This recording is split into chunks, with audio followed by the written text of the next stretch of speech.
CC 2012, 13, 14, 15 और ये तकरीबन अब तक चल रहे हैं। इस वक़्त जो एडोब का वेरिएंट चल रहा है वो एडोब फ़ोटोशॉप सीसी 2023 चल रहा है और मज़ीद अपडेट्स इसकी आती जा रही हैं। अभी जो सबसे बड़ी अपडेट की गई थी वो 2019 या 20 के वेरिएंट में की गई थी, जो सब्जेक्ट सिलेक्शन की एक अपडेट थी, जिसके अंदर हम सिंपल एक क्लिक करते हैं और क्लिक करने से हमें हमारे सब्जेक्ट की सिलेक्शन मिल जाती है। इसी तरह से न्यूरल फ़िल्टर्स जो आज हम पढ़ेंगे, देखेंगे, ये बेसिकली फ़िल्टर्स क्या होते हैं? फ़िल्टर्स कोई भी ऐसी चीज़ होती है जो क्विक काम करे, यानी सिंपल आप जैसे अपने मोबाइल्स के ऊपर देखते हैं, अपनी इमेजेस के फ़िल्टर बनाते हैं, तो फ़िल्टर क्या होते हैं कि जैसे ही आप किसी फ़िल्टर के ऊपर क्लिक करते हैं, इंस्टाग्राम पे अगर आप कोई पोस्ट कर रहे हैं, तो आपको बने-बनाए फ़िल्टर्स मिलते हैं। तो वो सिंपल आप क्लिक करते हैं और उसमें आपकी जो इमेज है, वो एडिट हो जाती है या उस पे कोई फ़िल्टर लग जाता है। तो ये बेसिकली फ़िल्टर्स होते हैं जो क्विक वे में काम करते हैं। लेकिन यहाँ पे जो न्यूरल फ़िल्टर्स एडोब फ़ोटोशॉप ने लॉन्च किए, ये न्यूरल फ़िल्टर्स बेसिकली कैसे काम करते हैं कि इसमें आप ये कह सकते हैं कि ये न्यूरल फ़िल्टर्स जो आज हम देखेंगे या कैमरा रॉ फ़िल्टर हम देखेंगे, ये तमाम बेसिकली आप आर्टिफ़िशियल इंटेलिजेंस बेस पे काम करते हैं और इनमें आप ये चीज़ देखेंगे कि जैसे ही आप एक क्लिक करेंगे, तो न्यूरल फ़िल्टर्स में आपका जो काम है, जो भी प्रोसीजर है, जो मैनुअली करने में 3 से 4 घंटे लगते हैं, वही काम आपका क्विकेस्ट वे में, ईज़ीएस्ट वे में आर्टिफ़िशियल इंटेलिजेंस कर देगी। तो हम एडोब फ़ोटोशॉप पे चलते हैं। हम इसमें ज़्यादा जो ओवरव्यू है उस पे टाइम नहीं अपना वेस्ट करेंगे। लेकिन फिर भी थोड़े बहुत मैं आपको इसके टूल्स दिखाता हूँ और इंशाल्लाह कल हम सिलेक्शन टूल्स देखेंगे, प्रोडक्ट डिज़ाइनिंग देखेंगे कि प्रोडक्ट डिज़ाइनिंग इसमें कैसे की जाती है या प्रोडक्ट एडिटिंग कैसे की जाती है। क्योंकि नॉर्मली हमारे पास फाइवर पे इसमें बहुत ज़्यादा काम होता है, इसकी बहुत ज़्यादा डिमांड है। जो लोग अमेज़न पे काम करते हैं, शॉपिफ़ाई में काम करते हैं या मुख्तलिफ़ किस्म के प्लेटफ़ॉर्म्स हैं जहाँ पे वो अपने ई-कॉमर्स का काम कर रहे हैं, इम्पोर्ट-एक्सपोर्ट का काम कर रहे हैं या कुछ लोगों की अपनी वेबसाइट्स हैं। तो वो अपनी वेबसाइट्स के ऊपर ऐसा काम करते हैं कि जिसमें उन्हें व्हाइट बैकग्राउंड चाहिए, 1:1 की इमेजेस चाहिए और वहाँ पे उनको अपनी इमेजेस की लोग बैकग्राउंड चेंज करवाना चाहते हैं। अब कुछ लोग ऐसे होते हैं कि उन लोगों ने अपने प्रोडक्ट्स की पिक्चर्स खींची हुई हैं, लेकिन वो प्रोडक्ट्स डार्क हैं, वहाँ पे लाइट अच्छी नहीं है, उनके कलर्स अच्छे नहीं हैं, तो उनको कैसे एडजस्ट किया जाता है? तो आज हम कैमरा रॉ फ़िल्टर में देखेंगे कि अगर आपके पास किसी की कोई पिक्चर आ जाती है, आप लोग अपनी पिक्चर्स खींचते हैं, तो उनको एडजस्ट कैसे किया जाता है। तो चलें फ़ोटोशॉप की तरफ चलते हैं और देखते हैं कि फ़ोटोशॉप में का ओवरव्यू कैसा है।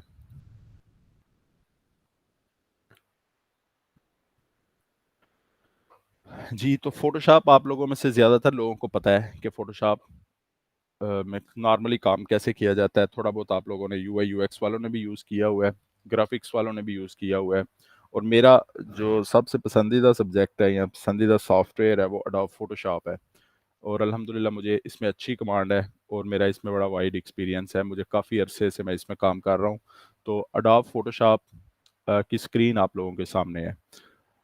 यहाँ पे आप देख सकते हैं एडोब के जितने भी सॉफ्टवेयर्स हैं, उनमें आपको जो टूल बार है, वो लेफ्ट साइड पे नज़र आती है, जबकि जितनी प्रॉपर्टीज़ हैं, वो तमाम प्रॉपर्टीज़ आपको अ, राइट साइड पे नज़र आती है। मिसाल के तौर पे आपने अपना फ़ोटोशॉप नया-नया इंस्टॉल किया है, तो सबसे बड़ी प्रॉब्लम जो होती है आजकल, वो ये होती है कि एडोब ने कुछ अरसा पहले, आज से 3-4 साल पहले, अपनी वेलकम स्क्रीन लॉन्च की थी। आप जैसे ही एडोब फ़ोटोशॉप को ओपन करते हैं, एक वेलकम स्क्रीन आपकी स्क्रीन पे आ जाती है। अब वो वेलकम स्क्रीन क्योंकि नॉर्मली वो प्ले हो रही होती है, तो वो बहुत ज़्यादा मेमोरी लेती है। तो उस वेलकम स्क्रीन को ऑफ कैसे करेंगे? जैसे आप लोग देख रहे हैं कि इस वक़्त मेरे पेज के ऊपर आपको सिंपल मैंने जैसे ही एडोब फ़ोटोशॉप को ओपन किया है, तो एडोब फ़ोटोशॉप को ओपन करते ही मेरे पास डायरेक्टली एडोब फ़ोटोशॉप की वर्क स्पेस आ चुकी है। मेरे पास कोई वेलकम स्क्रीन नहीं आई। तो अगर आप अपनी वेलकम स्क्रीन को ऑफ करना चाहते हैं, तो उसके लिए आपने सिंपल ऊपर जहाँ पे फाइल लिखा हुआ है, फाइल के बिल्कुल साथ एडिट का ऑप्शन है। एडिट पे क्लिक करेंगे और यहाँ पे सबसे नीचे प्रेफ़रेंसेस का एक ऑप्शन होगा। प्रेफ़रेंसेस पे क्लिक करेंगे, यहाँ पे जनरल आप इसे डायरेक्टली भी ओपन कर सकते हैं कंट्रोल के प्रेस करके। आप फ़ोटोशॉप ओपन करें, कंट्रोल के प्रेस करें, जैसे ही आप कंट्रोल के प्रेस करेंगे, आपके पास यहाँ पे ओपन हो जाएगी इनकी अ, एक स्क्रीन जिसके अंदर आपको फर्स्ट स्क्रीन के ऊपर कुछ ऑप्शंस मिलेंगे, इन्हें अनसेलेक्ट करना होगा। यहाँ पे आप लोग देख सकते हैं auto show the home screen, तो आप लोग अपनी होम स्क्रीन को यहाँ से ऑन या ऑफ कर सकते हैं। ये आपका चेक लगा होगा, आप इसे अनचेक कर दें और उसके बाद ओके प्रेस करें तो आपका अडोब फोटोशॉप यानी जो ऑटो स्क्रीन आती है स्टार्ट में, जैसे ही आप फोटोशॉप को रन करते हैं तो ये स्क्रीन नहीं आया करेगी।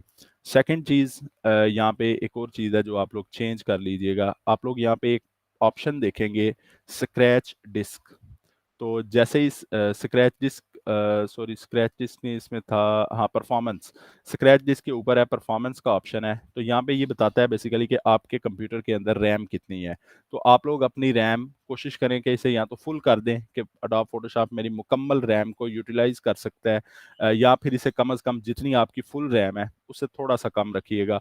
उससे क्या होगा कि जब आप लोग फोटोशॉप को यूज़ करेंगे तो फोटोशॉप को यूज़ करते हुए आपको किसी तरह की कोई प्रॉब्लम, किसी तरह की कोई स्टकिंग या विंडो के अंदर कोई प्रॉब्लम, अपने एडोब फोटोशॉप के अंदर कोई प्रॉब्लम नहीं आएगी और ये स्मूथ चलता रहेगा। ये 2 चीज़ें थी। इसके बाद आप लोग मिसाल के तौर पे आपके पास ऐसा इंटरफ़ेस नहीं आ रहा, तो ऐसा इंटरफ़ेस कैसे आएगा जो वर्कस्पेस ऐसी नज़र आए? आप लोग सिंपली यहाँ पे क्लिक कर सकते हैं टॉप लेफ्ट कॉर्नर जहाँ पे क्रॉस बना हुआ है उसके बिल्कुल नीचे उस पे क्लिक करके आप लोग रीसेट एसेंशियल्स करें। अगर आपके इस तरह से वर्कस्पेस नहीं शो हो रही, तो आप लोग अपनी वर्कस्पेस को इस तरह कर सकते हैं। इसी तरह से टूल्स अगर आपके स्ट्रेट लाइन में शो हो रहे हैं, तो ये इसकी निस्बत इस तरह से टूल अगर शो हो, तो उनमें काम करना ज़्यादा आसान होता है। सेकंड इसमें आपकी जो प्रॉपर्टीज़ मैंने आपको बताया कि जितनी लेयर्स वगैरह और प्रॉपर्टीज़ के रिलेटेड जितनी चीज़ें हैं वो आपकी राइट साइड पे शो होंगी और लेफ्ट साइड पे आपके टूल्स आएंगे।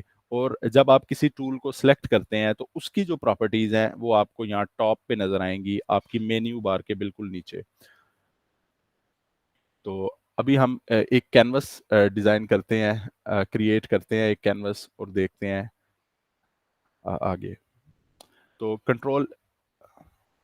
कंट्रोल एन प्रेस करेंगे अगर हम, तो आप लोग देख सकते हैं कि आपके पास एक स्क्रीन आती है जिसे न्यू डॉक्यूमेंट के लिए क्रिएट किया जाता है। इसके अंदर आपके पास सबसे पहला ऑप्शन होता है रीसेंट का ऑप्शन होता है। रीसेंट के अंदर जो साइजेस आपने ऑलरेडी क्रिएट किए हुए हैं वो साइजेस की रिकमेंडेशन या सजेशंस आपके पास होती हैं कि आप लोग इनमें से साइज ले सकते हैं। उसके बाद सेकंड इसमें सेव्ड होता है। अगर आपने कोई यहाँ पे साइज सेव किया हुआ है तो वो साइज आपका यहाँ पे आ सकता है। इसी तरह मिसाल के तौर पे अगर आप कोई साइज़ ऐसा है कि जिसे रेगुलरली यूज़ करते हैं, तो उस साइज़ को आप लोग सेव कर सकते हैं। इसी तरह से फ़ोटो के अंदर आपको बने-बनाए कुछ प्रीसेट्स दिए जाते हैं, जो नॉर्मली फ़ोटोज़ या मोबाइल स्क्रीन्स के हवाले से, टैबलेट स्क्रीन्स के हवाले से, कंप्यूटर स्क्रीन्स के हवाले से कि नॉर्मली जो डिफ़ॉल्ट फ़ोटो का साइज़ होता है, वो क्या होता है। आप इन साइज़ेज़ को भी सिलेक्ट कर सकते हैं।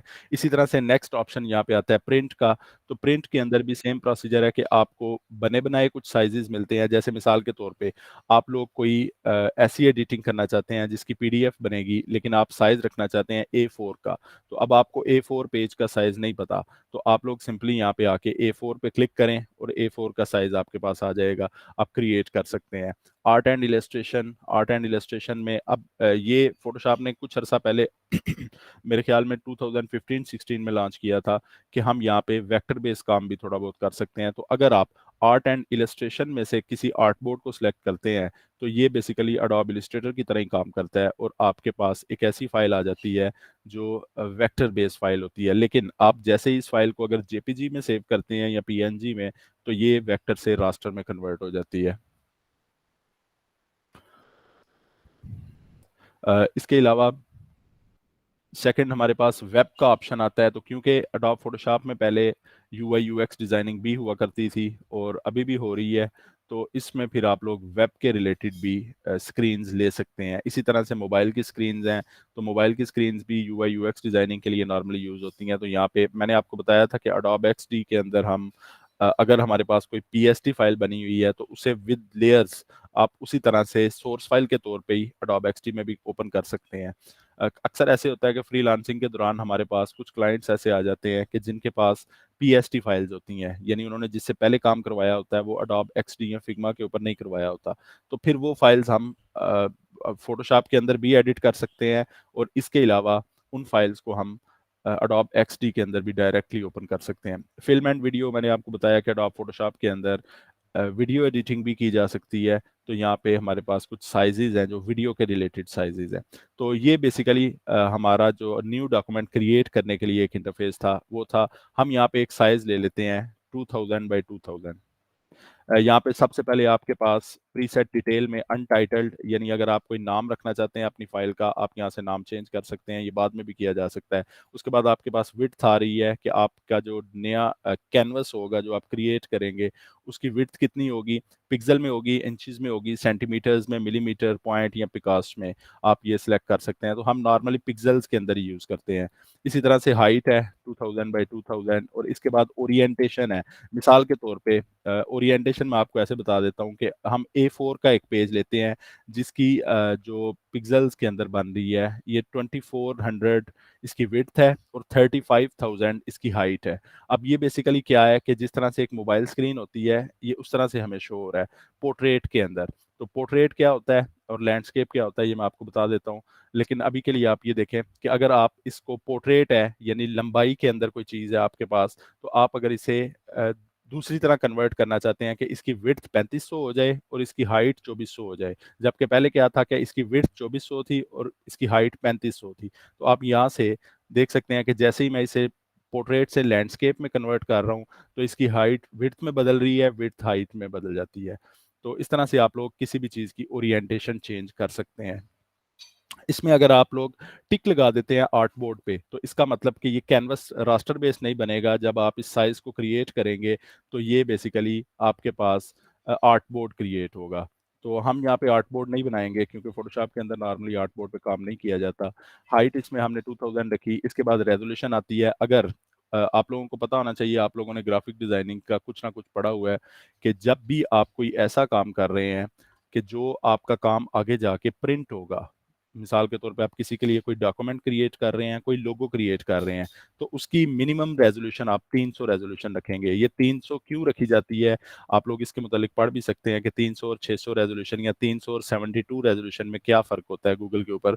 तो बेसिकली 72 रेजोल्यूशन जो हम रखते हैं वो हम स्क्रीन्स के लिए रखते हैं। अगर कोई ऐसा काम आप कर रहे हैं जो सिर्फ स्क्रीन्स के ऊपर रहेगा, यानी आप वो किसी जगह पे प्रिंट नहीं होगा कि मोबाइल स्क्रीन पे शो होगा, यानी कोई सोशल मीडिया पोस्ट आप क्रिएट कर रहे हैं, तो उसके लिए आप लोग 72 रेजोल्यूशन 100 रेजोल्यूशन रख सकते हैं। लेकिन अगर आप कोई ऐसा काम कर रहे हैं जिसमें बिजनेस कार्ड किसी के लिए डिज़ाइन कर रहे हैं, कोई इन्विटेशन कार्ड डिज़ाइन कर रहे हैं, कोई बुक कवर डिज़ाइन कर रहे हैं या किसी तरह का कोई लोगो डिज़ाइन कर रहे हैं, तो उसमें इलिस्ट्रेटर हो या अडोब फोटोशॉप या कोई भी काम आप कर रहे हैं, तो उसमें अगर आपका कोई ऐसा काम है जो रिलेटेड टू प्रिंट है, यानी वो किसी तरह से प्रिंट होके हार्ड कॉपी की फॉर्म में आएगा, तो वहाँ पे आप मिनिमम रेजोल्यूशन 300 रखेंगे। वो क्यों 300 रखी जाएगी, क्योंकि रेजोल्यूशन बेसिकली क्या होती है कि एक यानी 1 इंच के अंदर, या आप अगर पिक्सल क्रिएट कर रहे हैं तो एक पिक्सल के अंदर कितने डॉट्स होंगे, यानी कितने डॉट्स के साथ मिलके आपकी इमेज बनेगी। तो आप लोग खुद सोच लें कि मिसाल के तौर पे आपको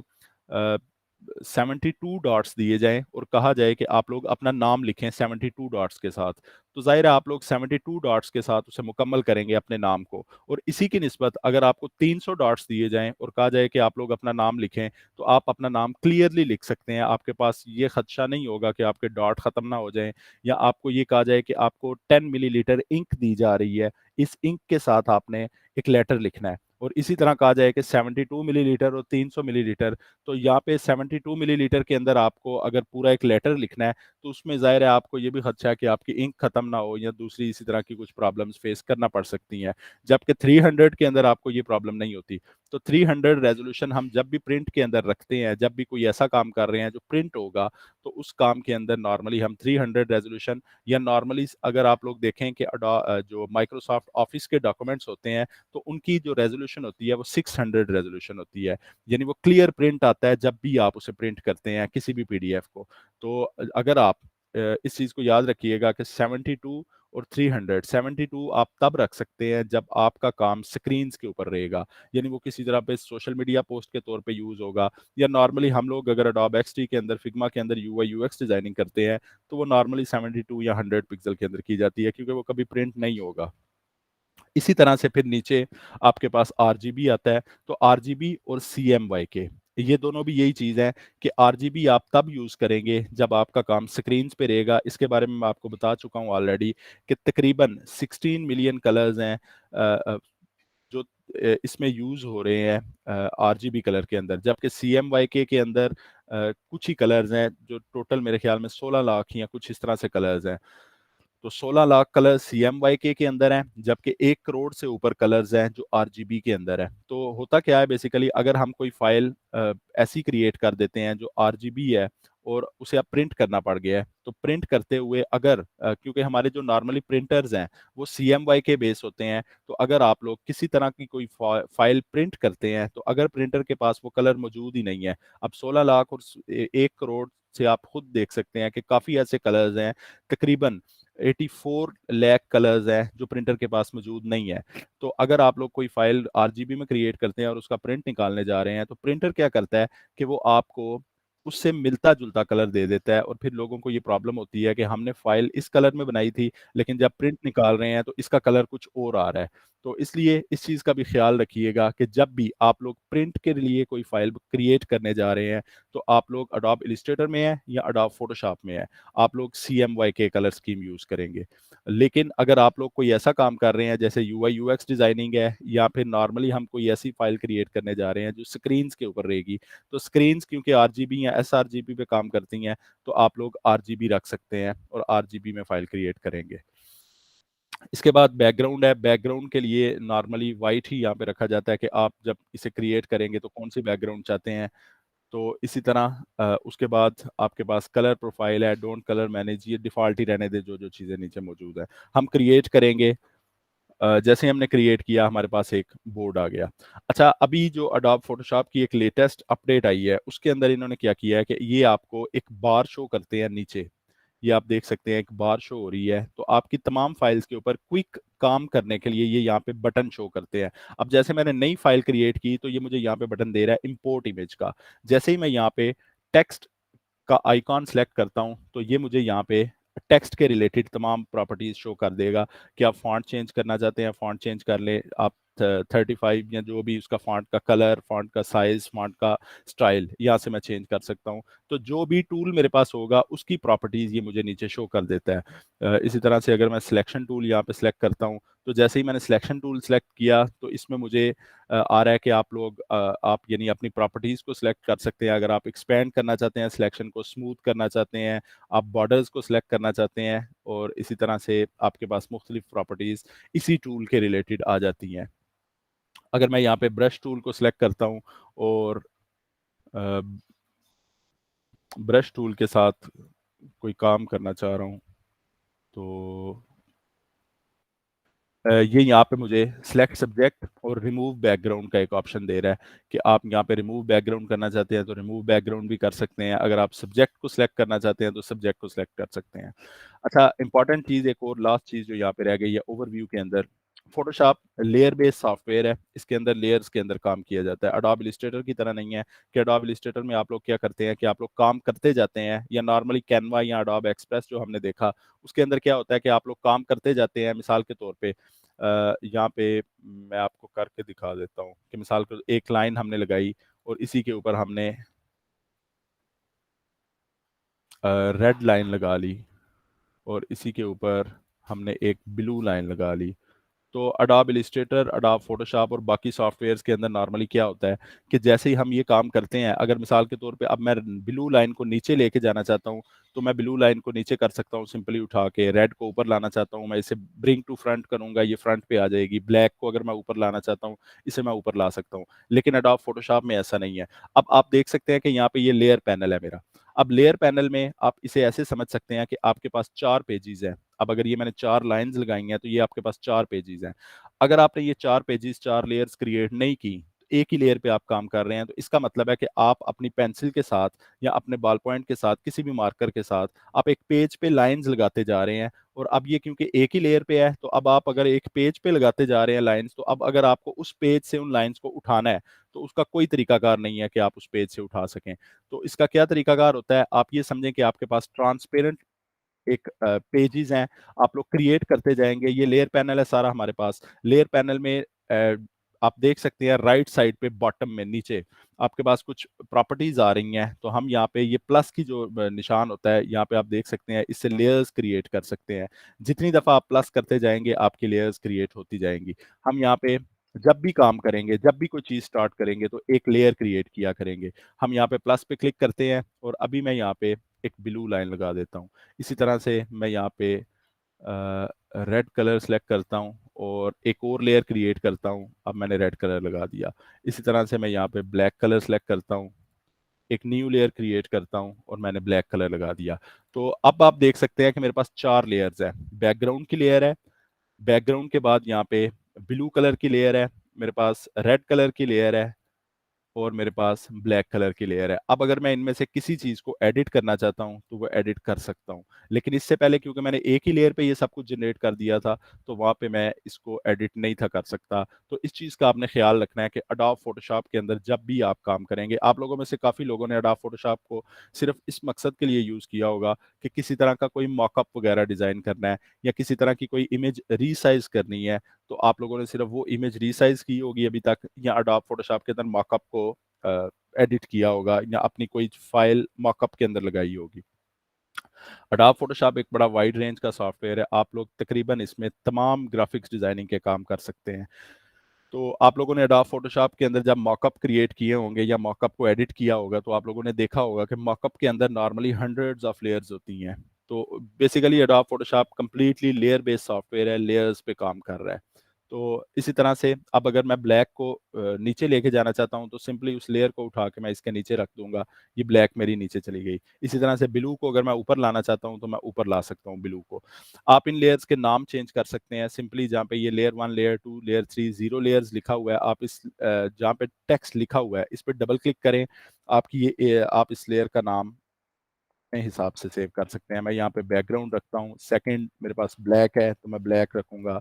इसी तरह से आप लोग अगर लेयर्स के नाम रखेंगे तो आपको इजी होगा आपके लिए इनको याद रखना। इसके बाद आप लोग इसे सेव कर सकते हैं किसी भी फाइल को, सिंपली कंट्रोल एस प्रेस करें और कंट्रोल एस प्रेस करने के बाद आपके पास ये फाइल पीएसटी फाइल के तौर पे सेव हो जाएगी। इसके बाद आप लोग इसमें मजीद ये कर सकते हैं कि आप लोग जेपीजी पीएनजी के तौर पे इसे सेव कर सकते हैं। पीएनजी बेसिकली क्या होता है, पीएनजी भी फॉर्मेट है और जेपीजी भी फॉर्मेट है। हाँ, जेपीजी और पीएनजी में एक फ़र्क ये है कि अगर आपने अपनी बैकग्राउंड को यहाँ से रिमूव कर दिया है, अब जैसे मैंने यहाँ से बैकग्राउंड लेयर को ऑफ किया है तो यहाँ पे ये मेरे पास ट्रांसपेरेंट आ गया है। अब अगर मैं इसे पीएनजी के तौर पे सेव करता हूँ तो ये मुझे विदाउट बैकग्राउंड मिलेगा। अगर मिसाल के तौर पे आप ये कह सकते हैं कि मेरे पास ये एक लोगो है, तो इसको मैं अगर पीएनजी के तौर पे सेव करता हूँ तो यहाँ पे क्या होगा कि ये लोगो मेरे पास पीएनजी के तौर पे सेव हो जाएगा, यानी विदाउट बैकग्राउंड। लेकिन अगर मैं इसकी बैकग्राउंड ऑन करता हूँ और फिर पीएनजी के तौर पे सेव करता हूँ तो ये बैकग्राउंड के साथ सेव होगा। कुछ लोगों को ये लगता है कि शायद पीएनजी हमेशा से बैकग्राउंड के बगैर ही कोई चीज़ होती है। ये नहीं होता। हाँ, अगर आपने बैकग्राउंड ऑफ कर दी है अपनी बैकग्राउंड यहाँ से तो इसका मतलब है कि अब ये बैकग्राउंड के बगैर सेव होगा। लेकिन अगर मैं इसे बैकग्राउंड ऑफ करके जेपीजी में सेव करता हूँ तो जेपीजी ऑटोमेटिकली इसे वाइट बैकग्राउंड दे देगी। तो इसलिए जब भी आपको कोई चीज़ ट्रांसपेरेंट चाहिए तो आप लोग उसे पहले उसकी लेयर को बैकग्राउंड को ऑफ करेंगे और उसके बाद उसे पीएनजी में सेव करेंगे तो उसकी लेयर विदाउट बैकग्राउंड आएगी। लेकिन अगर आप लोग इसे वाइट बैकग्राउंड के साथ पीएनजी में सेव करेंगे तो ये इसी तरह से सेव होगी। ये हमारा छोटा सा इसमें ओवरव्यू था। आपके सिलेक्शन टूल्स यहाँ पे आते हैं। ये मूव टूल है, मूव टूल के साथ आप लोग किसी चीज़ को मूव कर सकते हैं। और उसके बाद सिलेक्शन टूल है, इसमें अच्छा इसमें आप देख सकते हैं कि हर टूल के साथ छोटे छोटे एरो बने हुए हैं जो उसके नीचे आ रहे हैं। अडोब फोटोशॉप ने आज से कुछ अर्सा पहले ये फीचर भी दिया था कि आपको ये छोटा सा ट्यूटोरियल देता है। जब भी आप किसी टूल के ऊपर अपना माउस रखते हैं, पॉइंट करते हैं, सिर्फ उस पर क्लिक नहीं करते, तो ये आपको उसके साथ उसकी डेफिनेशन उस टूल की और उसके बारे में बताता है और वीडियो एक छोटी सी दिखा देता है कि आप लोग इसको कैसे यूज कर सकते हैं। तो अगर हम इन जहाँ जहाँ पे एरो बने हुए हैं छोटे छोटे आपके टूल्स के साथ, इस पे राइट क्लिक करते हैं तो यहाँ पे इनके अंदर जो टूल्स हैं उनको देख सकते हैं। जैसे यहाँ पे ये मार्की टूल है, मार्की टूल के अंदर रेक्टेंगल एलिप्टिकल टूल है। इसी तरह से सेकंड सिलेक्शन टूल है, lasso tool, polygonal tool, magnetic tool. Third हमारे पास ऑब्जेक्ट सिलेक्शन है, क्विक सिलेक्शन है और मैजिक बैंड है। इनको हम इंशाल्लाह कल देखेंगे थोड़ा सा जब हम प्रोडक्ट डिजाइनिंग करेंगे कि क्विकली बैकग्राउंड्स कैसे रिमूव की जा सकती हैं। इसके बाद क्रॉप टूल है हमारे पास, पर्सपेक्टिव क्रॉप टूल है, स्लाइस टूल है। हमारे पास ये एक और टूल है, इसका क्या नाम है जी, फ्रेम टूल है, ठीक है। इसके बाद आई ड्रॉपर टूल है, हमारे पास स्पॉट हीलिंग टूल है, इसमें रिमूव टूल नया टूल आया है, बड़ा अच्छा टूल है, बड़ा ज़बरदस्त काम कर रहा है। इसको भी हम कल देखेंगे इंशाल्लाह। जब प्रोडक्ट्स के अंदर हम किसी चीज़ को रिमूव करना चाहते हैं तो वो कैसे कर सकते हैं। इसको ऑलरेडी हम देख चुके हैं वैसे। जो हमने कल अडोब फायरफ्लाई देखा था, उसके अंदर आप लोगों ने जनरेटिव एआई जनरेटिव फिल का एक ऑप्शन देखा था, एक टूल देखा था। उसके अंदर जब हम किसी चीज़ को सेलेक्ट करते थे और रिमूव पे सेलेक्ट क्लिक करते थे, तो वो चीज़ रिमूव हो जाती थी। वही सेम काम ये रिमूव टूल यहाँ पे कर रहा है। ब्रश टूल है, ब्रश टूल के बाद हमारे पास क्लोन टूल्स हैं, क्लोन टूल्स के बाद हिस्ट्री ब्रश टूल्स हैं, हमारे पास इरेजर टूल्स हैं, ग्रेडियंट टूल्स हैं, blur tool, sharpen tool, smudge tool, zoom tool है, पेन टूल नॉर्मली जैसे उसमें काम किया जाता है, अडोब इलिस्ट्रेटर के अंदर वैसे ही यहाँ पे काम किया जाता है, लेकिन इसमें थोड़ा सा फ़र्क है, मैं आपको बता देता हूँ क्विकली। अडोब इलिस्ट्रेटर के अंदर हम क्या करते थे कि जब क्लिक करते थे, क्लिक करने के बाद जब हम किसी तरह की आर्क क्रिएट करते थे, तो उस पे इस आर्क को अब दोबारा हम अगर सीधा करना चाहते हैं, यानी स्ट्रेट लाइन में कन्वर्ट करना चाहते थे, तो उस पे क्या करते थे अडोब इलिस्ट्रेटर या अडोब एक्सडी के अंदर नॉर्मली हम यहाँ पे क्लिक कर देते थे और ये लाइन जो हमारा यानी कर्व पॉइंट था नेक्स्ट जो हम क्रिएट करते थे वो स्ट्रेट होती थी। लेकिन यहाँ पे आपको आल्ट के साथ क्लिक करना पड़ता है, यानी कि आल्ट प्रेस करेंगे और आल्ट प्रेस करने के साथ ही इस पे जब क्लिक करेंगे तो फिर ये स्ट्रेट लाइन में कन्वर्ट होगा। इसमें सिंपल क्लिक के साथ नहीं होता, आल्ट प्रेस करके उसके बाद क्लिक करें और ये सिलेक्ट होगा। तो अब ये सिलेक्ट हुआ। अब अगर इसे सिलेक्शन में बदलना चाहते हैं तो कंट्रोल एंटर प्रेस करेंगे और ये हमारे पास सिलेक्शन में चेंज हो जाएगा। उसके बाद टी टेक्स्ट टूल आता है हमारे पास। ये हमारे पास पाथ सिलेक्शन टूल है, यानी अगर आप मिसाल के तौर पे पेन टूल के साथ कोई चीज़ क्रिएट कर रहे हैं, तो जैसे हम आप इसे उस सिलेक्शन टूल के साथ कंपेयर कर सकते हैं जो हमारे पास अडोब इलिस्ट्रेटर में होते हैं, डायरेक्ट सिलेक्शन और पाथ सिलेक्शन। डायरेक्ट सिलेक्शन के साथ आप किसी भी तरह से पाथ को एडिट कर सकते हैं, और जो हमारे पास ये पाथ सिलेक्शन टूल है, तो इसमें हम पाथ को इजीली मूव कर सकते हैं। आप ये मूव टूल और जो direct selection tool Adobe Illustrator का, ये सेम वही काम करते हैं। टेक्स्ट टूल है, टेक्स्ट टूल के बाद हमारे पास शेप टूल्स हैं। यहाँ पे आपके पास मुख्तलिफ शेप्स हैं, आप किसी तरह की कोई शेप क्रिएट करना चाहते हैं, यहाँ पे इनकी प्रॉपर्टीज आ जाती हैं। सेम अडोब इलिस्ट्रेटर की तरह काम करता है ये, आप लोग यहाँ से शेप्स भी क्रिएट कर सकते हैं। और इसके बाद हमारे पास नॉर्मली हैंड टूल है। हैंड टूल को यूज़ करने के लिए स्पेस प्रेस करें और आप लोग हैंड टूल को यूज़ कर सकते हैं मूव करने के लिए अपनी इमेज को एक जगह से दूसरी जगह। कंट्रोल प्लस के साथ आपका जूम इन किया जाता है, कंट्रोल माइनस के साथ जूम आउट किया जाता है। इसी तरह से आप लोग आल्ट प्रेस करके व्हील अप एंड डाउन करें, उससे भी जूम आउट जूम इन किया जा सकता है। कंट्रोल जीरो प्रेस करें, फिट टू विंडो हो जाता है। तो ये बेसिकली अडोब फोटोशॉप का ओवरव्यू था। अब हम आज के हमारे टूल्स पे चलते हैं। तो सबसे पहले हम एक इमेज ले लेते हैं और उसके बाद न्यूरल फिल्टर्स को ओपन करते हैं।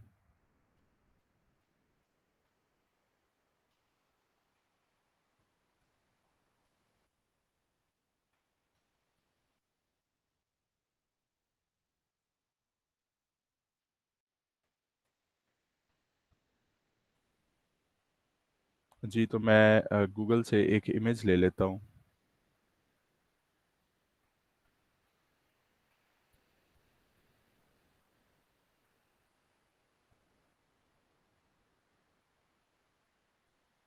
अच्छा, अडोब फोटोशॉप में ये होता है कि आपको फाइल्स सेव नहीं करनी पड़ती नॉर्मली, यानी गूगल के ऊपर अगर आप कोई काम कर रहे हैं तो उसमें आपको कोई फाइल सेव नहीं करनी पड़ेगी। आप सिंपल गूगल को ओपन करें, इमेज को सिलेक्ट करें, उसके बाद कॉपी इमेज करें, और यहाँ पे आपके पास ऑटोमेटिकली जब आप कंट्रोल एन प्रेस करेंगे तो आपके पास ये साइज आ चुका होगा कि किस साइज के अंदर आपको नॉर्मली फाइल चाहिए।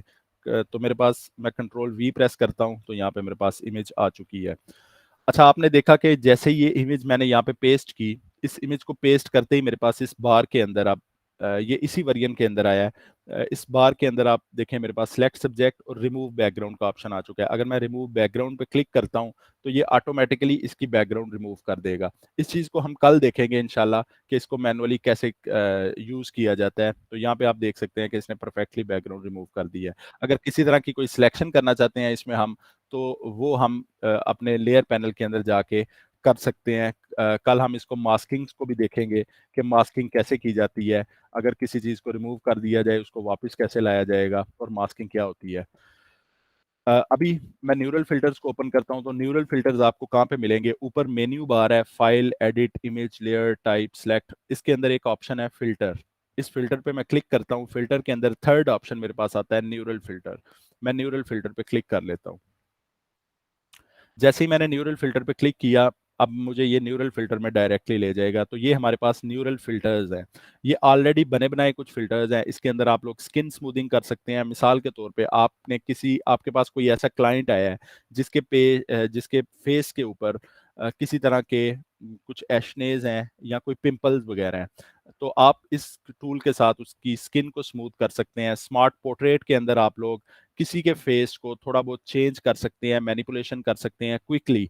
मिसाल के तौर पे कोई आपके पास आता है क्लाइंट, वो आपसे कहता है कि मेरे फेस पे थोड़ी सी स्माइल चाहिए मुझे, मेरी आंखें थोड़ी सी छोटी हैं, या किसी तरह का कोई मेरा फेस थोड़ा सा स्लिम कर दें। तो ये तमाम चीज़ें स्मार्ट पोर्ट्रेट के अंदर होती हैं। मेकअप ट्रांसफ़र का एक यहाँ पे टूल है। इसके अंदर भी हम थोड़ा सा ओवरव्यू देखते हैं इसका। लैंडस्केप मिक्सर का टूल है, स्टाइल ट्रांसफ़र है, हार्मोनाइजेशन है, कलर ट्रांसफ़र है, कलराइज़ है, और सुपर ज़ूम, डेप्थ ब्लर, और इसमें कुछ टूल जो इम्पोर्टेंट है वो भी देखेंगे। इसके बाद वेट लिस्ट के अंदर हम देख सकते हैं कि जो टूल्स इंशाल्लाह शायद इस साल हम देखें या उससे अगले साल देखें, जो इस साल नई लॉन्च आएगी। नॉर्मली फ़ोटोशॉप जो लॉन्च किया जाता है हर साल, अपडेट तो पूरा साल आती रहती हैं, लेकिन जो नया वेरिएंट लॉन्च किया जाता है, जैसे अभी 2024 वेरिएंट आएगा, तो ये अक्टूबर या नवंबर में तकरीबन 1 साल में कर दिया जाता है। तो इस साल शायद इनमें से कुछ चेंजेस हम देखें, जिसमें पोर्ट्रेट जनरेटर होता है। पोर्ट्रेट जनरेटर के अंदर बेसिकली क्या है कि generate unique photo realistic face based on characteristic you specify. आप कुछ कैरेक्टरिस्टिक्स लिखेंगे कि मिसाल के तौर पे मुझे एक बूढ़े शख्स की पिक्चर चाहिए जिसकी आंखें थोड़ी बड़ी हों, और इस तरह से कोई भी स्पेसिफिकेशन, उसकी कैरेक्टरिस्टिक्स आप लोग सिंपल एक कमांड की सूरत में लिखेंगे, और वो कमांड आपके पास उसके फेस की सूरत में आ जाएगी। आप लोग इससे कमांड की मदद से किसी तरह का कोई फेस जनरेट कर सकते हैं। वाटर लॉन्ग एक्सपोजर, आप लोग अक्सर पिक्चर्स खींचते हैं, किसी तरह की आबशार है, कोई भी आप किसी रिवर पे हैं, किसी लेक पे हैं, तो वहाँ पे नॉर्मली आप देखते हैं कि जो पिक्चर्स आप लोग खींचते हैं वो इस तरह से खींची जाती हैं, लेकिन अगर उसका लॉन्ग एक्सपोजर देखा जाए तो लॉन्ग एक्सपोजर में वो पिक्चर ऐसे खींची जाती है। तो नॉर्मली ये कैमरा के अंदर ही सेटिंग की जा सकती हैं, लेकिन फोटोशॉप भी हमें ये फीचर देगा नेक्स्ट, कि हम लॉन्ग एक्सपोजर में वाटर को एडिट कर सकते हैं। शैडो जनरेटर होगा। शैडो जनरेटर का टूल बेसिकली क्या करेगा कि नॉर्मली आपने अगर किसी तरह की कोई पिक्चर धूप के अंदर खींची है, तो आप लोग उसे कहाँ से उसका सोर्स आ रहा है, आप लोग इसे बता के तो शैडो शैडो जनरेट कर सकते हैं अपनी किसी इमेज के अंदर। अब ये क्यों यूज होगा? ये नॉर्मली हमारा प्रोडक्ट डिजाइनिंग के अंदर बड़ा काम आएगा। अक्सर ऐसे होता है कि हमारे पास कुछ क्लाइंट्स आते हैं कि मेरा ये प्रोडक्ट है, इसकी मुझे वाइट बैकग्राउंड चाहिए और साथ शैडो चाहिए। तो शैडो क्रिएट करने में मुख्तलिफ किस्म की टेक्निक्स यूज होती हैं, जो हम इंशाल्लाह कल देखेंगे अपनी लास्ट क्लास के अंदर। लेकिन ये ज़्यादा आसान हो जाएगा अगर फ़ोटोशॉप हमें शैडो जनरेटर का ऑप्शन देता है, तो हम उसे सोर्स ऑफ लाइट बता के उसकी जो है शैडो जनरेट कर सकते हैं। Noise reduction most important tool है। आप लोग अक्सर देखते हैं, ये भी नेक्स्ट ईयर आएगा। ऑलरेडी फ़ोटोशॉप में मौजूद है, लाइटरूम के अंदर भी मौजूद है, लेकिन उसमें हम मैनुअली नॉइज़ को रिड्यूस करते हैं। तो फ़ोटोशॉप यहाँ पे हमें एक एडवांस नॉइज़ रिडक्शन का टूल देगा, जिसके अंदर हम ऑटो नॉइज़ रिडक्शन कर सकेंगे बाय यूजिंग न्यूरल फ़िल्टर्स। इसके अंदर नॉइज़ क्या होता है बेसिकली, आप लोग अक्सर इमेजेस रात के टाइम या शाम के टाइम अगर कुछ पिक्चर्स खींचते हैं, तो आप लोग देखते हैं कि उसमें व्हाइट कलर के ग्रेन्स आते हैं, छोटे-छोटे डॉट्स आ जाते हैं आपकी पिक्चर के अंदर व्हाइट कलर के, जो आपकी क्वालिटी को डिक्रीज़ करते हैं। तो उसको बेसिकली नॉइज़ बोला जाता है, और अगर उसे कोई ख़त्म करता है, नॉइज़ को रिड्यूस करता है, तो वो बेसिकली नॉइज़ रिडक्शन कहलाता है। अच्छा, हम इन फ़िल्टर को जल्दी से देखते हैं। सबसे पहले स्किन स्मूथिंग का फ़िल्टर है। तो ऑलरेडी जो ये पिक्चर हमने ली है एक छोटी बच्ची की, यहाँ पे ऑलरेडी इसकी स्किन स्मूथ है, लेकिन फिर भी हम इसे देख लेते हैं। आप लोग ज़ूम कर सकते हैं। हम इसका ज़ूम करते हैं और स्किन स्मूथिंग के फ़िल्टर को सिंपल यहाँ से ऑन करेंगे। जैसे ही आपने ऑन किया फ़िल्टर, तो यहाँ पे हमारे पास फ़िल्टर की तमाम स्पेसिफ़िकेशंस आ गई। अच्छा, इसमें एक और फ़िल्टर है कि ये खुद ही फ़ेस को सिलेक्ट कर लेता है। मिसाल के तौर पे आपकी इमेज के अंदर 3 लोग बैठे हुए हैं या 3 लोगों की पिक्चर है, तो यहाँ पे जब आप फ़ेस पे क्लिक करेंगे, तो आपको उन 3 लोगों के फ़ेसेस नज़र आ जाएँगे। तो आप उन तीनों में से किसी का भी फ़ेस सिलेक्ट कर सकते हैं। अच्छा, ये जो फ़िल्टर्स हैं ना, न्यूरल फ़िल्टर्स, ये 2021 के बाद आए थे मेरे ख़्याल में। तो आपको ये तमाम फ़िल्टर्स 2022-23 के वेरिएंट में मिलेंगे, या शायद 2021 के वेरिएंट में भी मिल जाएँ। तो इसलिए अगर आप लोग इनको यूज़ करना चाहते हैं, तो आपको कोशिश करें कि लेटेस्ट वेरिएंट आप लोग डाउनलोड करें और उसे इंस्टॉल करें। नॉर्मली लोगों को पता है कि फ़ोटोशॉप को कैसे इंस्टॉल किया जाता है, आप लोगों को भी इसके बारे में पता होगा। जो हमारे सेंटर के अंदर फ़ोटोशॉप के वेरिएंट चल रहे हैं, वो पुराने हैं। तो इसलिए आप लोग न्यू डाउनलोड करें और न्यू से इसे इंस्टॉल करें। क्रैक वेरिएंट मिल जाते हैं getintoPC.com से। अच्छा, इसमें स्किन स्मूथिंग आप लोग फेस सेलेक्ट कर सकते हैं अगर आपकी इमेज के अंदर, क्योंकि हमारी इमेज के अंदर सिर्फ एक ही फेस है। आप लोग देख सकते हैं यहाँ पे ब्लू कलर का एक बॉक्स है। इस बॉक्स के अंदर इसने मुझे बेसिकली बता रहा है कि ये फेस सिलेक्टेड है। तो अगर आपके पास दो फेसेस है, आप यहाँ पे क्लिक करेंगे सिलेक्ट फेसेस पे, और जैसे ही आप क्लिक करेंगे आपके पास दोनों फेसेस आ जाएंगे। जिस फेस को आप लोग एडिट करना चाहते हैं उस पर क्लिक करें, वो फेस सिलेक्ट होगा, उसकी प्रॉपर्टीज नीचे आ जाएंगी। ये तमाम न्यूरल फिल्टर्स ऐसे ही काम करते हैं। अच्छा, इससे भी अच्छी बात वो ये है कि आप लोग फाइवर के अंदर या अपवर्क के अंदर बाकायदा इसकी एक कैटेगरी क्रिएट कर सकते हैं कि मैं आप लोगों के फेस को स्मूथ करूंगा, और आप लोग इस कैटेगरी की मदद से अर्निंग कर सकते हैं। इसमें ऑलरेडी बहुत कंपटीशन है क्योंकि ये फोटोशॉप से रिलेटेड है, लेकिन फिर भी ये तमाम जितने ऑप्शंस आपके पास आ रहे हैं न्यूरल फिल्टर में, ये तमाम की तमाम एक एक कैटेगरी है जिसको आप फोटोशॉप फाइवर या अपवर्क या guru.com पे सेल कर सकते हैं। जी, तो इसको अगर हम स्मूथ करना चाहते हैं तो उसका तरीका ब्लर ब्लर में नॉर्मली आपके फेस को थोड़ा-थोड़ा ब्लर करता है ये automatically. Artificial intelligence based tools हैं ये। आप अगर स्मूथनेस को इंक्रीज़ करते जाएँगे, जितनी स्मूथनेस इंक्रीज़ करेंगे, उतने ज़्यादा इसका फेस स्मूथ होता जाएगा। इसमें एक और चीज़ का ख़्याल रखिएगा कि जब भी आप कोई इमेज एडिट कर रहे हैं या किसी तरह की कोई एडिटिंग कर रहे हैं, तो कोशिश करें कि जिस चीज़ को आप एडिट कर रहे हैं, वो इतनी ज़्यादा इफ़ेक्टेड ना हो कि वो रियलिस्टिक ना लगने शुरू हो, बल्कि वो नॉन रियलिस्टिक लगना शुरू हो जाए। तो कोई भी चीज़ जब आपको लगे कि अब ये रियल नहीं लग रही, तो उससे आपने 2-3 स्टेप्स पीछे रहना है। यानी मिसाल के तौर पे अगर मैंने यहाँ पे 18 रखा है, तो 18 पे जाके अगर मुझे लग रहा है कि अब ये नॉन रियलिस्टिक लग रही है, यानी बिल्कुल रियल नहीं लग रही, तो वो एडिटिंग नॉर्मली जो है वो एक्सपर्ट एडिटिंग नहीं होती।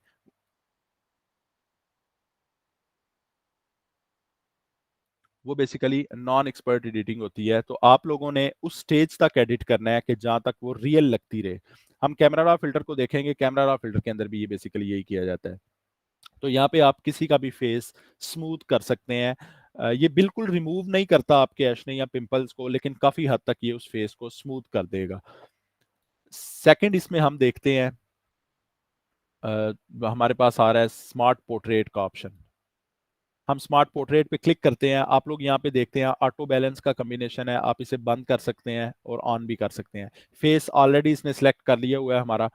जैसे ही आप यहाँ पे आप देख सकते हैं फेशियल एज, हेयर थिकनेस, आई डायरेक्शन, हैप्पीनेस पे जैसे मैं क्लिक करता हूँ तो ये इसके फेस को थोड़ा सा कन्वर्ट कर देगा। अच्छा, जो मैंने आपको रैम्स के लिए बताया था कि रैम आप लोगों ने अपनी जो है वो 100% कर देनी है, तो वो इस काम के लिए था क्योंकि ये रैम और हार्ड डिस्क को यूटिलाइज करता है। तो जितनी आपकी ज़्यादा रैम होगी या जितनी अच्छी हार्ड होगी, उतनी जल्दी ये काम करेगा। आप देख सकते हैं कि इस वक्त ये काम कर रहा है। और ये इसने बेसिकली जो फेस पे थोड़ी-सी हैप्पीनेस दी। हम इसको कंट्रोल ज़ी प्रेस करते हैं तो पहले ऐसा फेस था और उसके बाद जो उसने दिया था वो दूसरी तरह था। इसी तरह से फेशियल एज, आप अगर किसी की एज इंक्रीज़ या डिक्रीज़ करना चाहते हैं तो ये फेशियल एज के आप ऑप्शन से कर सकते हैं, क्योंकि अगर मैं अभी से यूज़ करना शुरू करूँगा तो ये बहुत ज़्यादा टाइम लगाएगा, क्योंकि ये लोडिंग करता जाएगा और उसमें बहुत ज़्यादा टाइम हमारा वेस्ट होगा। हेयर थिकनेस, आप लोग हेयर्स की थिकनेस को ज़्यादा या कम कर सकते हैं फेस के ऊपर। इसी तरह से आई डायरेक्शन, अगर आप इसकी आई डायरेक्शन फ्रंट में रखना चाहते हैं, लेफ्ट या राइट करना चाहते हैं, तो आप यहाँ से आई डायरेक्शन चेंज कर सकते हैं।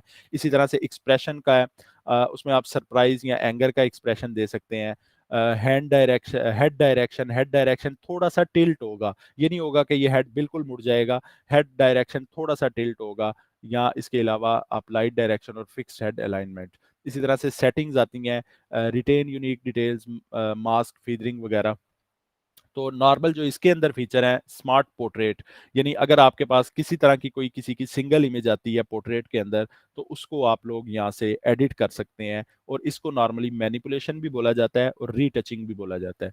सेकंड ऑप्शन इसमें हमारे पास मेकअप ट्रांसफर का एक ऑप्शन है। इस मेकअप ट्रांसफर के ऑप्शन के अंदर बेसिकली क्या होता है, आप लोग दो इमेजेस ओपन करते हैं। जैसे हमारे पास इस वक्त एक ही इमेज ओपन है, आप लोग 2 इमेजेस ओपन करते हैं, एक जिसके अंदर किसी का मेकअप ऑलरेडी हुआ हुआ है और सेकंड जिसके अंदर आप लोग मेकअप ट्रांसफर करना चाहते हैं। आप लोग यहाँ पे आएँगे, मेकअप ट्रांसफर को ऑन करेंगे। अब यहाँ पे आप लोग देख सकते हैं कि हमारे पास क्योंकि दूसरी इमेज ओपन नहीं है, तो यहाँ पे ये हमें ऑप्शन दे रहा है कि select an image from computer, कि आप अगर कंप्यूटर से उस इमेज को सिलेक्ट करना चाहते हैं जिसका आप मेकअप इस तस्वीर पे ट्रांसफर करना चाहते हैं, तो आप कर सकते हैं। अगर मैंने दोनों इमेजेस यहाँ पे ओपन की होती तो ये यहाँ पे मुझे ऑप्शन देता कि आप लोग किस इमेज को सिलेक्ट करना चाहते हैं। जो इमेज ओपन होती उसे मैं सिलेक्ट करता और जैसे ही सिलेक्ट करता उसका मेकअप इस इमेज पे ट्रांसफर हो जाता।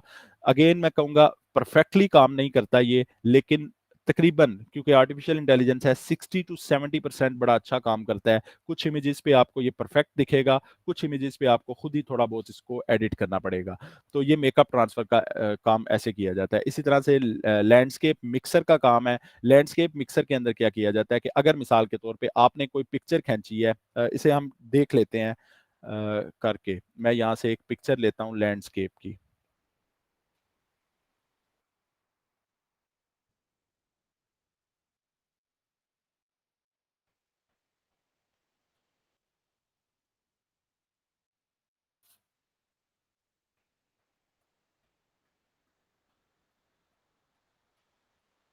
तो मैंने यहाँ से एक पिक्चर ली है, इसी पिक्चर को मैं देखता हूँ कि ये कैसा काम करता है। ये नीलम केल की एक इमेज है।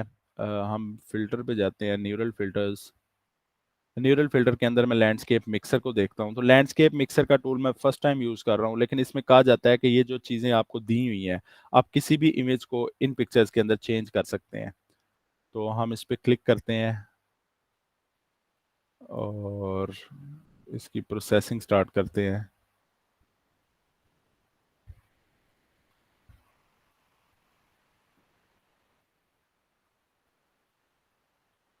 मैं आपको इसमें इंट्रोडक्शन दे रहा हूँ क्योंकि आप देख रहे हैं कि यहाँ पे एक टूल को चेंज करने में कितना टाइम लग रहा है, तो इसलिए फिर यहाँ पे टाइम बहुत ज़्यादा वेस्ट होता है। अगर हम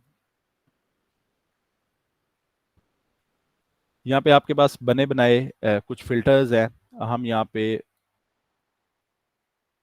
विंटर का फिल्टर अगर ऑन करते हैं तो यहाँ पे क्या होता है।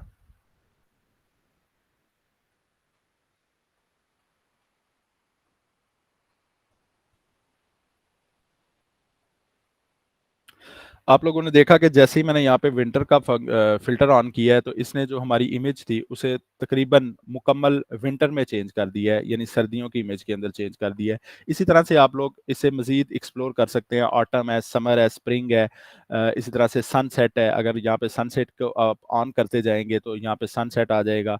अगर आपके पास कोई विंटर की इमेज है उसे आप चेंज करना चाहते हैं, उसे चेंज कर सकते हैं। डे की इमेज यानी आप किसी नाइट की इमेज को डे में चेंज करना चाहते हैं, डे की इमेज को नाइट में चेंज करना चाहते हैं, तो आप लोग लैंडस्केप मिक्सर के अंदर इमेज को चेंज कर सकते हैं। हम वापस अपनी उसी इमेज के ऊपर आ जाते हैं जो हमने ऑलरेडी सिलेक्ट की हुई है। फिल्टर और फिल्टर के बाद हम न्यूरल फिल्टर को ओपन करते हैं। तो ये था हमारा लैंडस्केप मिक्सर। अच्छा, आप लोगों को बेसिक, क्योंकि मैं आप लोगों को इसमें अडोब फोटोशॉप के न्यूरल फिल्टर्स की ट्रेनिंग नहीं दे रहा, इसमें मैं सिर्फ आपको ओवरव्यू दे रहा हूँ कि बेसिकली ये न्यूरल फिल्टर्स, क्योंकि आप लोगों में से काफ़ी लोग ऐसे होंगे जिनको पहले न्यूरल फिल्टर्स का पता ही नहीं था।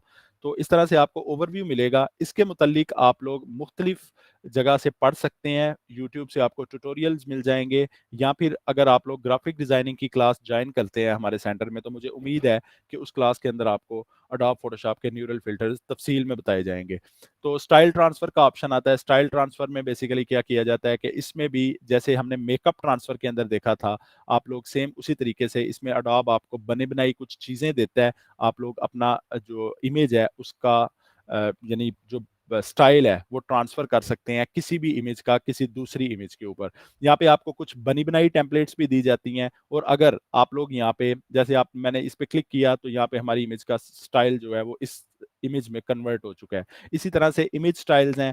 आप लोग इमेज स्टाइल के अंदर भी कुछ फिल्टर्स बने बनाए फिल्टर्स हैं, आप इन फिल्टर्स को यूज करके तो अपनी इमेज का स्टाइल थोड़ा बहुत चेंज कर सकते हैं। स्ट्रेंथ का एक ऑप्शन दिया जाता है आपको तमाम फिल्टर्स के अंदर।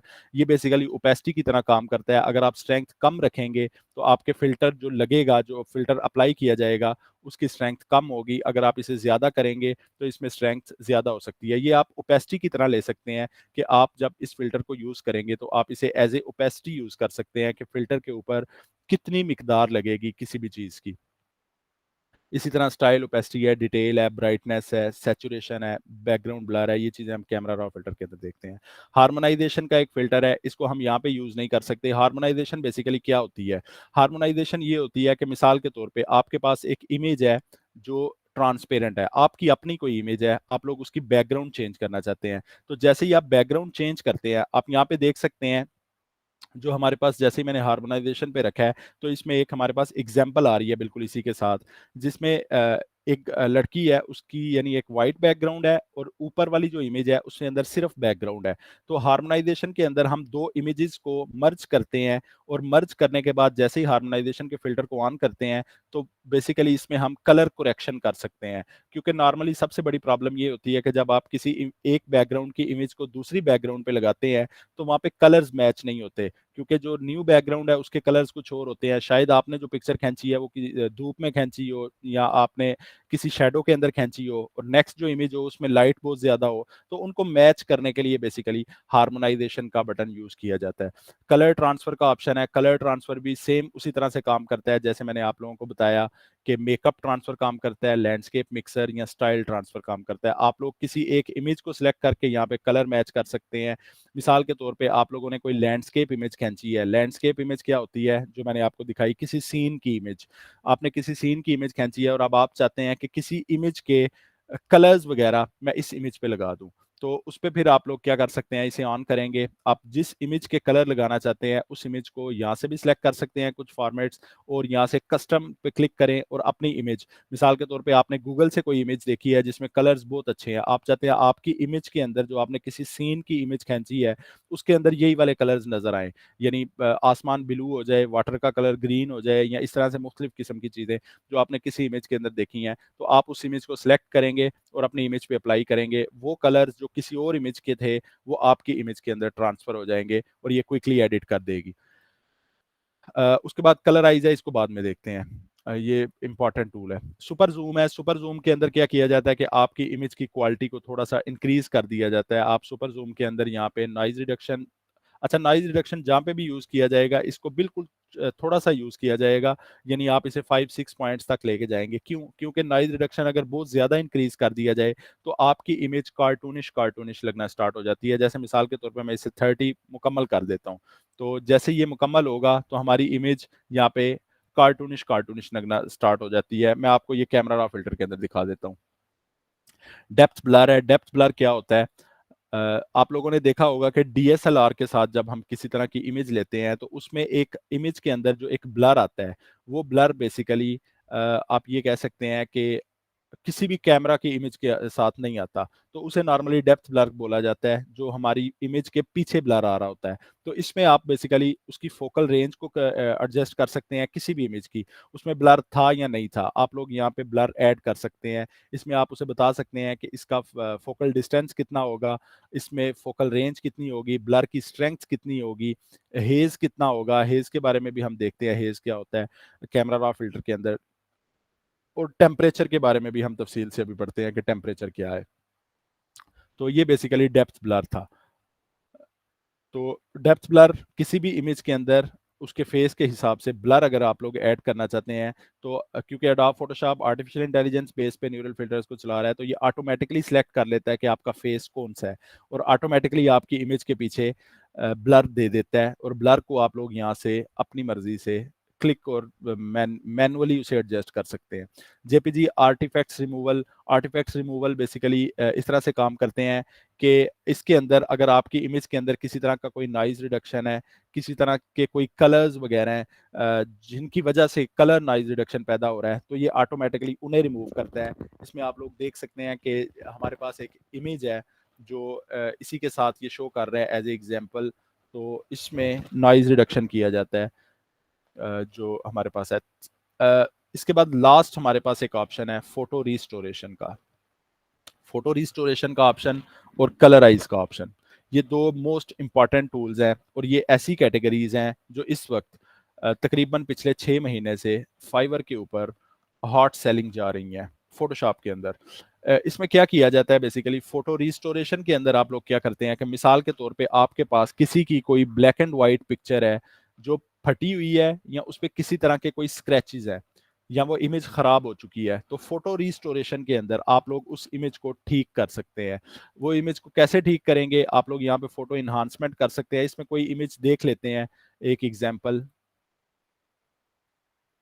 के तौर पे। मैं कोई एक इमेज ले लेता हूँ, स्क्रैच इमेज। गूगल पे आपको बेशुमार स्क्रैच इमेजेस मिल जाएंगी। आप इसमें ये देख सकते हैं कि स्क्रैच ओल्ड इमेज। तो इसमें ये बेसिकली क्या करता है कि ये आपके फेस को इन्हांस करता है, और इन्हांस करने के बाद मुझे एक इमेज मिली है, इस इमेज को ले लेता हूँ मैं वापस आऊंगा। मैंने आपको बताया कि आप लोग गूगल पे सिंपल कॉपी करें, और यहाँ पे आके जब आप कंट्रोल एन प्रेस करेंगे, ये ऑटोमेटिकली उस फाइल के साइज को एडजस्ट कर लेगा। कंट्रोल वी प्रेस करते हैं तो ये एक इमेज है जो मुझे गूगल से मिली। इसको मैं ओपन करता हूँ अपने फिल्टर, न्यूरल फिल्टर के अंदर। न्यूरल फिल्टर के अंदर मैं लास्ट पे चला जाऊंगा, नीचे मेरे पास फोटो रिस्टोरेशन का ऑप्शन है, मैं इसे ऑन करूंगा। ऑन करने के बाद फोटो इन्हांसमेंट मैं यहाँ पे कर लेता हूँ 55%। इसी तरह से जो फेस इन्हांस है, फेस इन्हांस, इसमें फेस को भी इन्हांस किया जाएगा, तो फेस इन्हांसमेंट मैं तकरीबन 38 तक रखता हूँ। स्क्रैच रिडक्शन मैं 35 तक रख लेता हूँ। तो देखते हैं कि अब हमें ये क्या रिजल्ट देता है। इसमें थोड़ा बहुत मैंने आपको बताया कि आर्टिफिशियल इंटेलिजेंस है, तो यहाँ पे कुछ चीज़ें हमें मैनुअली भी रिमूव करनी पड़ती हैं, और कुछ चीज़ें आर्टिफिशियल इंटेलिजेंस खुद ही रिमूव कर देता है। तो आप लोग इसे मजीद देख सकते हैं कि स्क्रैच जब आप इसके रिमूव करेंगे तो उसमें ये काम कैसे करेगा। मजीद एक्सप्लोर कर सकते हैं इस पे एक्सपेरिमेंट करके। तो आप लोगों ने देखा कि फर्स्ट ये इमेज कैसे शो हो रही थी, और अभी ये इमेज कैसे शो हो रही है। जितने इसके स्क्रैचेस थे वो तमाम रिमूव हो चुके हैं। मैं कंट्रोल जी प्रेस करता हूं ताकि इसमें मजीद आपको क्लैरिटी मिल जाए कि पहले ये कैसी दिख रही थी। कंट्रोल जी प्रेस किया तो पहले ये इमेज ऐसे आ रही थी, जब मैंने इसे एडिट किया 55, 38, और स्क्रैचेस मैंने 35 रखे थे, अब मैं 45 रखता हूँ। इसकी मजीद एडजस्टमेंट्स हैं, noise reduction, colour noise reduction, और ये मजीद हम इन्हें अभी के लिए यूज़ नहीं करूंगा मैं इन्हें, क्योंकि अगर मैं इन्हें यूज करूंगा तो ये बहुत ज्यादा टाइम लगाएगा। अच्छा, इसके बाद ये था फोटो रिस्टोरेशन, यानी आपकी कोई ऐसी इमेज कि जहां पे आपके पास किसी तरह की स्क्रैच इमेज है, किसी की भी, आप उसे ठीक कर सकते हैं। अच्छा, इसमें थोड़ी बहुत हमें मैनुअली सेटिंग्स करना पड़ती हैं। मिसाल के तौर पे जैसे आप लोग यहाँ पे देख सकते हैं कि इसका एक आईब्रो है जो, उसे इसने थोड़ा सा रिमूव कर दिया है। तो उसका एक आसान तरीका होता है, आप लोग सिंपली लासो टूल को यूज करते हैं, और जो ऑलरेडी इसका एक आईब्रो है इसी को कॉपी करें और यहाँ पे पेस्ट कर दें। तो अगर मैं इसे माइनस में विड्थ इसकी करता हूँ ऊपर से प्रॉपर्टीज के अंदर से, तो ये इस तरह से मेरा एडजस्ट हो चुका है, और इसकी मैं सेटिंग्स इसमें एडजस्ट कर लेता हूँ। इसी तरह से ईयर्स के बारे में भी होता है कि आप लोग इन्हें यूज कर सकते हैं।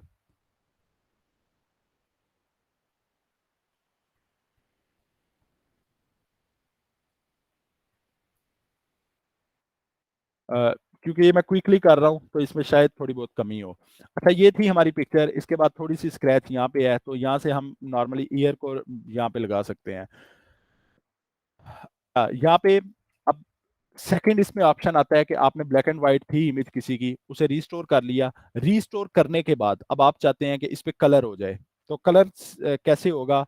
सिंपली सबसे पहले इसे ब्लैक एंड व्हाइट करेंगे, control shift alt B press करें, आपके पास ब्लैक एंड व्हाइट की पिक्चर्स आ जाएंगी। ये नॉर्मली ब्लैक एंड व्हाइट ही में है, लेकिन फिर भी हम इसे दोबारा ब्लैक एंड व्हाइट कर लेंगे। अगर आप इसे यानी मैनुअली करना चाहते हैं, इमेज के अंदर आएंगे, एडजस्टमेंट, एडजस्टमेंट के अंदर ब्लैक एंड व्हाइट का ऑप्शन है, आल्ट शिफ्ट कंट्रोल बी इसका शॉर्टकट होता है, इस पर क्लिक करें, आपकी इमेज ब्लैक एंड व्हाइट हो जाएगी।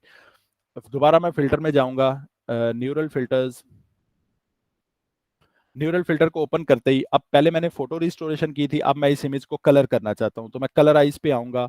कलराइज पे आने के बाद जैसे ही मैं इस पे क्लिक करूंगा तो ये ऑटोमेटिकली मेरी इमेज को कलर कर देगी। सॉरी, इस वक्त अब यहाँ पे ये देखें, ये प्रॉब्लम क्या हुई कि मैंने, क्योंकि ये वाली लेयर सेलेक्ट की हुई थी जो सिर्फ आईब्रो की लेयर है, तो इस वजह से वो लेयर ओपन हुई है। तो हम यहाँ पे कैंसिल करेंगे और इन दोनों लेयर्स को मर्ज कर देंगे। हम सिलेक्ट करेंगे और कंट्रोल ई प्रेस करें तो ये मर्ज हो जाएंगी। या फिर इनको सिलेक्ट कैसे किया जाता है, कंट्रोल प्रेस करके आप जितनी लेयर्स चाहें उन्हें सिलेक्ट या अनसिलेक्ट कर सकते हैं। इनको दोनों को सिलेक्ट किया, राइट क्लिक किया यहाँ पे, और यहाँ पे आप लोगों को मर्ज का एक ऑप्शन मिल जाएगा। हम देखते हैं कहाँ पे है ये मर्ज लेयर्स। हम दोनों लेयर्स को मर्ज करते हैं। मर्ज करने के बाद control shift alt B press करेंगे, वही जो मैंने आपको ब्लैक एंड व्हाइट के लिए बताया। Image adjustment black and white, हमारी पिक्चर ब्लैक एंड व्हाइट हो चुकी है। अच्छा, ब्लैक एंड व्हाइट करना क्यों जरूरी होता है? आप लोगों ने देखा कि जैसे ही मैंने इसे ब्लैक एंड व्हाइट किया है तो इमेज का जो ऑरेंज ऑरेंज शेड था वो खत्म हो चुका है। इससे पहले ये इमेज ऐसे शो हो रही थी, लेकिन अब ब्लैक एंड व्हाइट के बाद ये इमेज यानी वो ऑरेंज शेड खत्म हो चुका है। तो अगर वो ऑरेंज शेड इसमें रहता तो इसमें कलर उतना अच्छा ना आता, तो इसलिए मैंने इसे ब्लैक एंड व्हाइट कर लिया। फिल्टर, फिल्टर के बाद न्यूरल फिल्टर, न्यूरल फिल्टर के अंदर मैं कलराइज का फिल्टर यूज करूंगा। और कलराइज को जैसे ही मैंने ऑन किया, यहाँ पे मेरे पास ऑटो कलर इमेज, ऑटोमेटिकली इसमें कलर ऐड हो चुका है। अब इसकी स्ट्रेंथ मैं इंक्रीज और डिक्रीज कर सकता हूँ। इसमें ऑलरेडी कुछ प्रीसेट्स आपके पास बने हुए हैं, आप इनको चेक कर सकते हैं कि अगर इनमें से कोई अच्छा प्रीसेट है तो आप उसे भी रख सकते हैं। मिसाल के तौर पर मैं रेट्रो रेड रखता हूँ अगर, या फिर इसके अलावा मैं रेट्रो फेडिड रखता हूँ तो ये मेरे पास रेट्रो फेडिड आ रहा है। इसकी स्ट्रेंथ, प्रोफाइल स्ट्रेंथ आप डिक्रीज या इंक्रीज कर सकते हैं। इंक्रीज करेंगे तो कलर ज़्यादा पॉप आउट होगा, डिक्रीज करेंगे तो आपका कलर नॉर्मल रहेगा। हम इसे 50 रहने देंगे या 55 कर लेंगे कम से कम। इसके बाद सैचुरेशन, सैचुरेशन अगर आप इसे इंक्रीज करते हैं आपके कलर्स मजीद पॉप आउट होंगे, अगर हम इसे डिक्रीज करते हैं तो ये थोड़ा थोड़ा रियलिस्टिक रहेगा। क्यान एंड रेड, अगर हम रेड की तरफ जाएंगे तो इमेज के अंदर रेड कलर ऐड होगा, क्यान के अंदर आएंगे तो नॉर्मली ग्रीनिश ग्रीनिश सा फीडबैक आता जाएगा।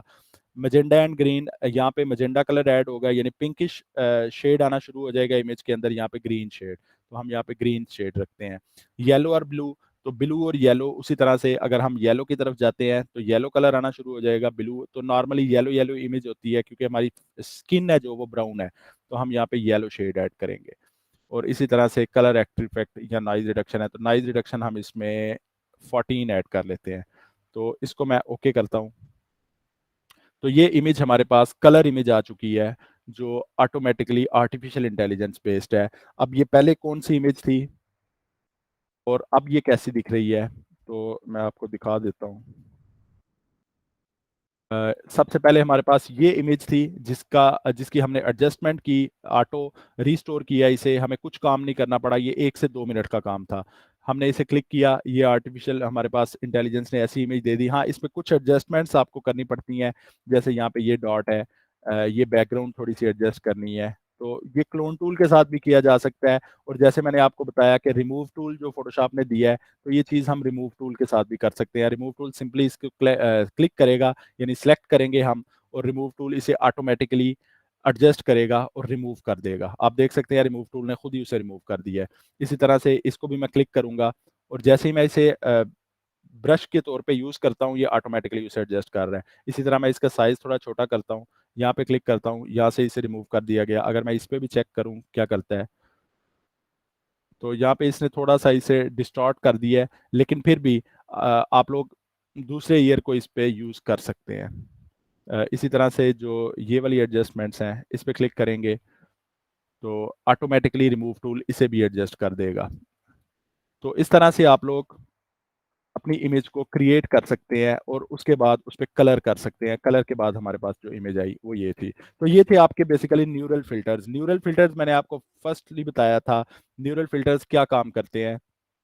न्यूरल फिल्टर्स क्विक और इजीएस्ट वे में किसी भी काम को करने का तरीका है। ये तमाम काम हम मैनुअली फोटोशॉप में भी कर सकते हैं, लेकिन फोटोशॉप के अंदर ये काम करने में हमें घंटों लगते हैं। अगर अब यही काम हमने फोटोशॉप के अंदर करना होता तो शायद ये 3 से 5 घंटे का काम होता।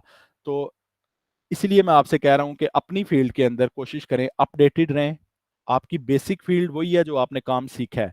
ये स्किल सिखाने का मकसद सिर्फ इतना है कि अगर आपको डेली यूजुअल रूटीन के अंदर आपको किसी तरह की कोई ऐसा काम आ जाता है, अपनी इमेज कोई आपको मिल जाती है, तो कम से कम क्योंकि आपने ग्राफिक डिजाइनिंग सीखी है तो आपको ये पता होना चाहिए कि किसी इमेज को एडिट करना है क्विकली फोटोशॉप के अंदर तो वो कैसे किया जाता है। तो ये न्यूरल फिल्टर्स थे। अभी हम फास्टली देखते हैं कैमरा रॉ फिल्टर को। कैमरा रॉ फिल्टर के अंदर हम मैनुअली किसी इमेज को एडिट कर सकते हैं। अच्छा, यहाँ पे एक चीज मेरे जहन में आ रही है, तो फास्टली हम क्विकली चेक करते हैं कि अगर हम इस इमेज को ब्लैक एंड वाइट कर दें और इसके बाद इसको कलराइज करें, तो ये इमेज कैसी दिखेगी। हम इस इमेज को ब्लैक एंड वाइट करते हैं, न्यूरल फिल्टर के अंदर ओपन करते हैं, तो देखते हैं कि हमारा जो आर्टिफिशियल इंटेलिजेंस है वो इस इमेज को कैसे कलर करती है। आप इसे मजीद एक्सप्लोर कर सकते हैं, इन तमाम ऑप्शंस को देखें, इनके अंदर जितनी बार्स हैं उनको इंक्रीज करें, डिक्रीज करें और इसे एक्सप्लोर करें और देखें कि ये काम कैसा करता है। तो ये काफ़ी टाइम लगा रहा है।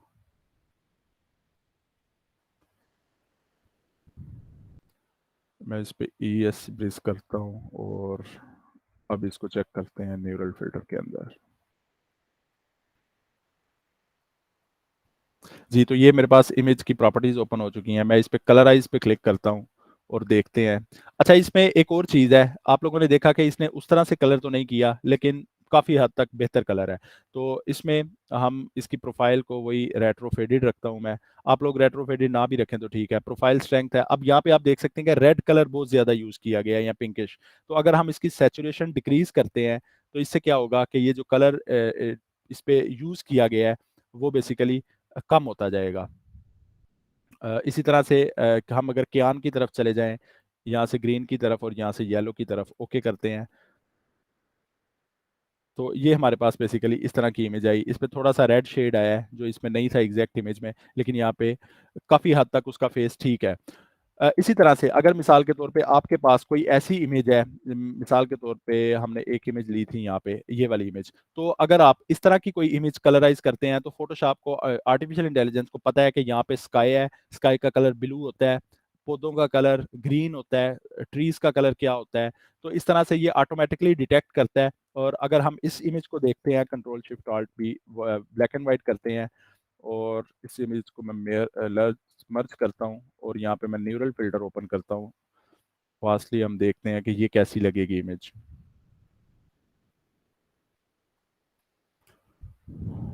तो ये बेसिकली रैम और हार्ड डिस्क पे चलता है, तो इसमें आपको थोड़ी सी ये प्रॉब्लम फेस करना पड़ सकती है। अगर आपके पास कोई पुराना कंप्यूटर है या कोई ऐसा कंप्यूटर है जो स्लो है कि वहाँ पे आपको ये प्रॉब्लम फेस करना पड़ सकती है कि लोडिंग बहुत ज़्यादा हो रही है।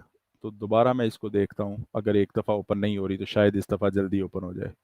जी, तो ये फर्स्ट लोडिंग करती जा रही थी, लेकिन मैंने उसे एस्केप ईएससी प्रेस किया, ये बंद हुआ, दोबारा मैंने इसे ओपन किया।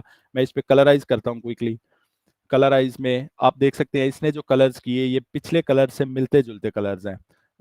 लेकिन हम इसकी स्ट्रेंथ को इंक्रीज डिक्रीज कर सकते हैं। हम फेडेड के अंदर इसकी इंक्रीज करते हैं, सैचुरेशन इंक्रीज कर देते हैं और इसी तरह से हम ग्रीन और ब्लूइश शेड दे देते हैं, ओके करते हैं। तो हमारे पास ये इमेज आ गई जो एक ब्लैक एंड वाइट इमेज थी और फोटोशॉप की आर्टिफिशियल इंटेलिजेंस ने इसको जो कलर दिया। तो ये थे हमारे न्यूरल फिल्टर्स। न्यूरल फिल्टर्स के अंदर मोस्ट इंपॉर्टेंट टूल था हमारा रीस्टोर और इसके अलावा कलराइज का। तो अब हम क्विकली इसमें देखते हैं, हमारे पास 20 मिनट है कैमरा रॉ फिल्टर को। तो मैं कोई एक इमेज उठा लूंगा गूगल से किसी की।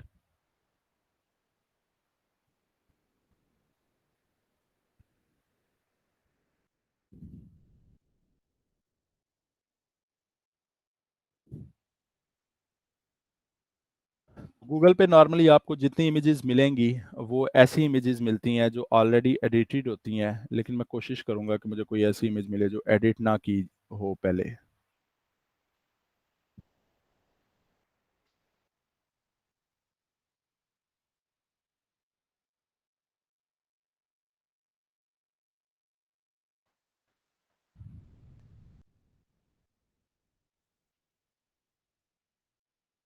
तो यहाँ पे मुझे एक इमेज मिल चुकी है, मैं इसे कॉपी करूंगा सिंपली और यहाँ पे ले आते हैं।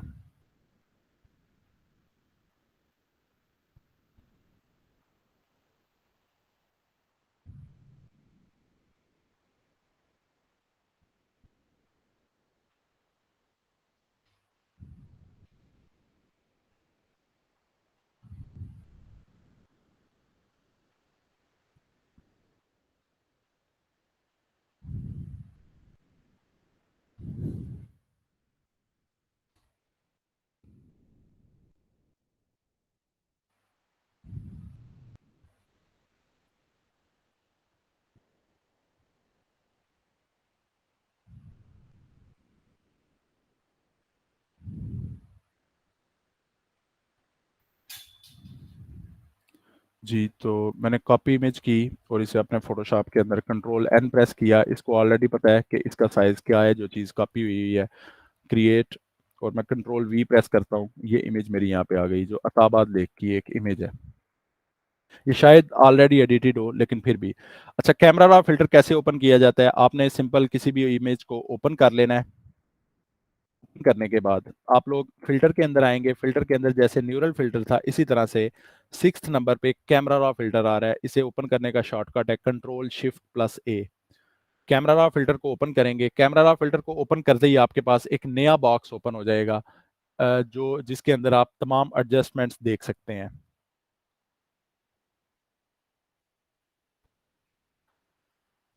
मैं देखता हूँ आपके साथ स्क्रीन क्यों शेयर नहीं हो रही।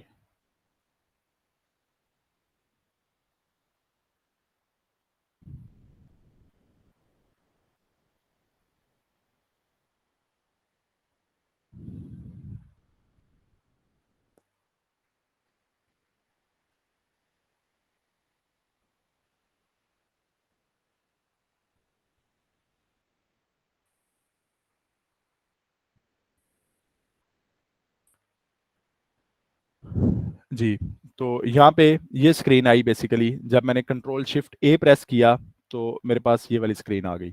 इस स्क्रीन में आप लोग देख सकते हैं हमारी वही इमेज जो हमने ओपन की थी, वो इमेज ओपन हो चुकी है और साइड पे, राइट साइड पे हमारे पास मुख्तलिफ किस्म की सेटिंग्स आ रही हैं। अब ये सेटिंग्स बेसिकली किसी भी इमेज को एडिट करने के लिए यूज़ होती हैं। आप लोग कभी मोबाइल के ऊपर अगर अपनी इमेज को एडिट करना चाह रहे हैं, तो आप लोगों को यही तमाम सेटिंग्स वहाँ पे देखने को मिलेंगी।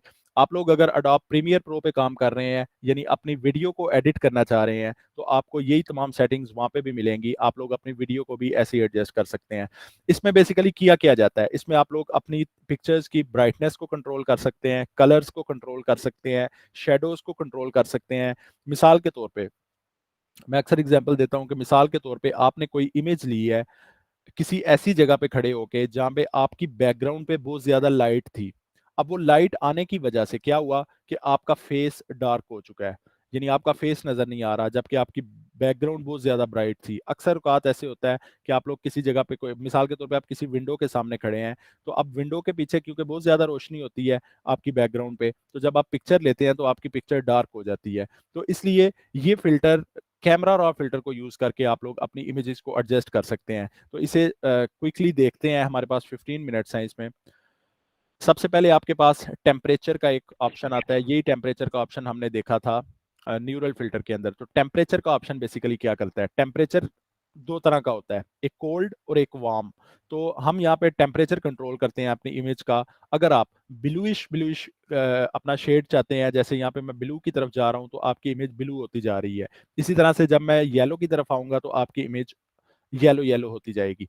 अब इसमें क्या चीज़ है, मैंने आपको पहले बताया कि किसी भी इमेज को इतना इंक्रीज़ नहीं करेंगे हम, उसके फ़िल्टर्स को या उस पे इतनी एडिटिंग्स नहीं करेंगे कि जब आप लोग उसकी एडिटिंग्स के बाद उसे देखें तो वो रियलिस्टिक ही ना लगे। यानी अगर आप एडिट कर रहे हैं किसी इमेज को, तो अच्छा एडिटर वो होता है कि जो अपनी इमेज को जब एडिट करता है, तो उस इमेज को जब वो किसी को दिखाता है, तो कोई ये डिटेक्ट ना कर पाए कि आपकी ये इमेज एडिटेड है। वो ओरिजिनल लगनी चाहिए, रियलिस्टिक लगनी चाहिए। तो यहाँ पे आप लोग बिल्कुल थोड़ी-सी सेटिंग्स को इंक्रीज़ करेंगे। मिसाल के तौर पे हम यहाँ पे ब्लूइश शेड चाहते हैं, मैं यहाँ पे माइनस, अगर आप माइनस में जाएँगे तो ब्लू होता जाएगा, पॉज़िटिव में जाएँगे तो ये येलोइश होता जाएगा। इसको सेल कैसे किया जाता है, ये बेसिकली जो कैटेगरी है फाइवर के ऊपर आपको मिलेगी रीटचिंग के नाम से। इसके अंदर इमेज रीटचिंग का नाम होता है और ये इमेज की रीटचिंग हो रही है। कोई भी इमेज जो खींची जा चुकी है, उसकी रीटचिंग करने के लिए हम इमेज को ऐसे एडिट कर सकते हैं, कंट्रोल शिफ्ट ए। यही तमाम प्रॉपर्टीज़ आपको एडोब लाइटरूम के अंदर भी मिलती हैं, जो स्पेसिफिकली एडोब ने इसीलिए लॉन्च किया था कि फोटोग्राफर्स उसके अंदर अपनी इमेजेस को एडिट कर पाएँ। अच्छा, यहाँ पे एक और चीज़ है कि टिंट टिंट में भी सेम यही प्रोसीजर है। अगर आप टिंट को इंक्रीज़ करते हैं तो ये पिंकिश शेड देगा, अगर इसको डिक्रीज़ करते हैं तो ये ग्रीनिश शेड देगा।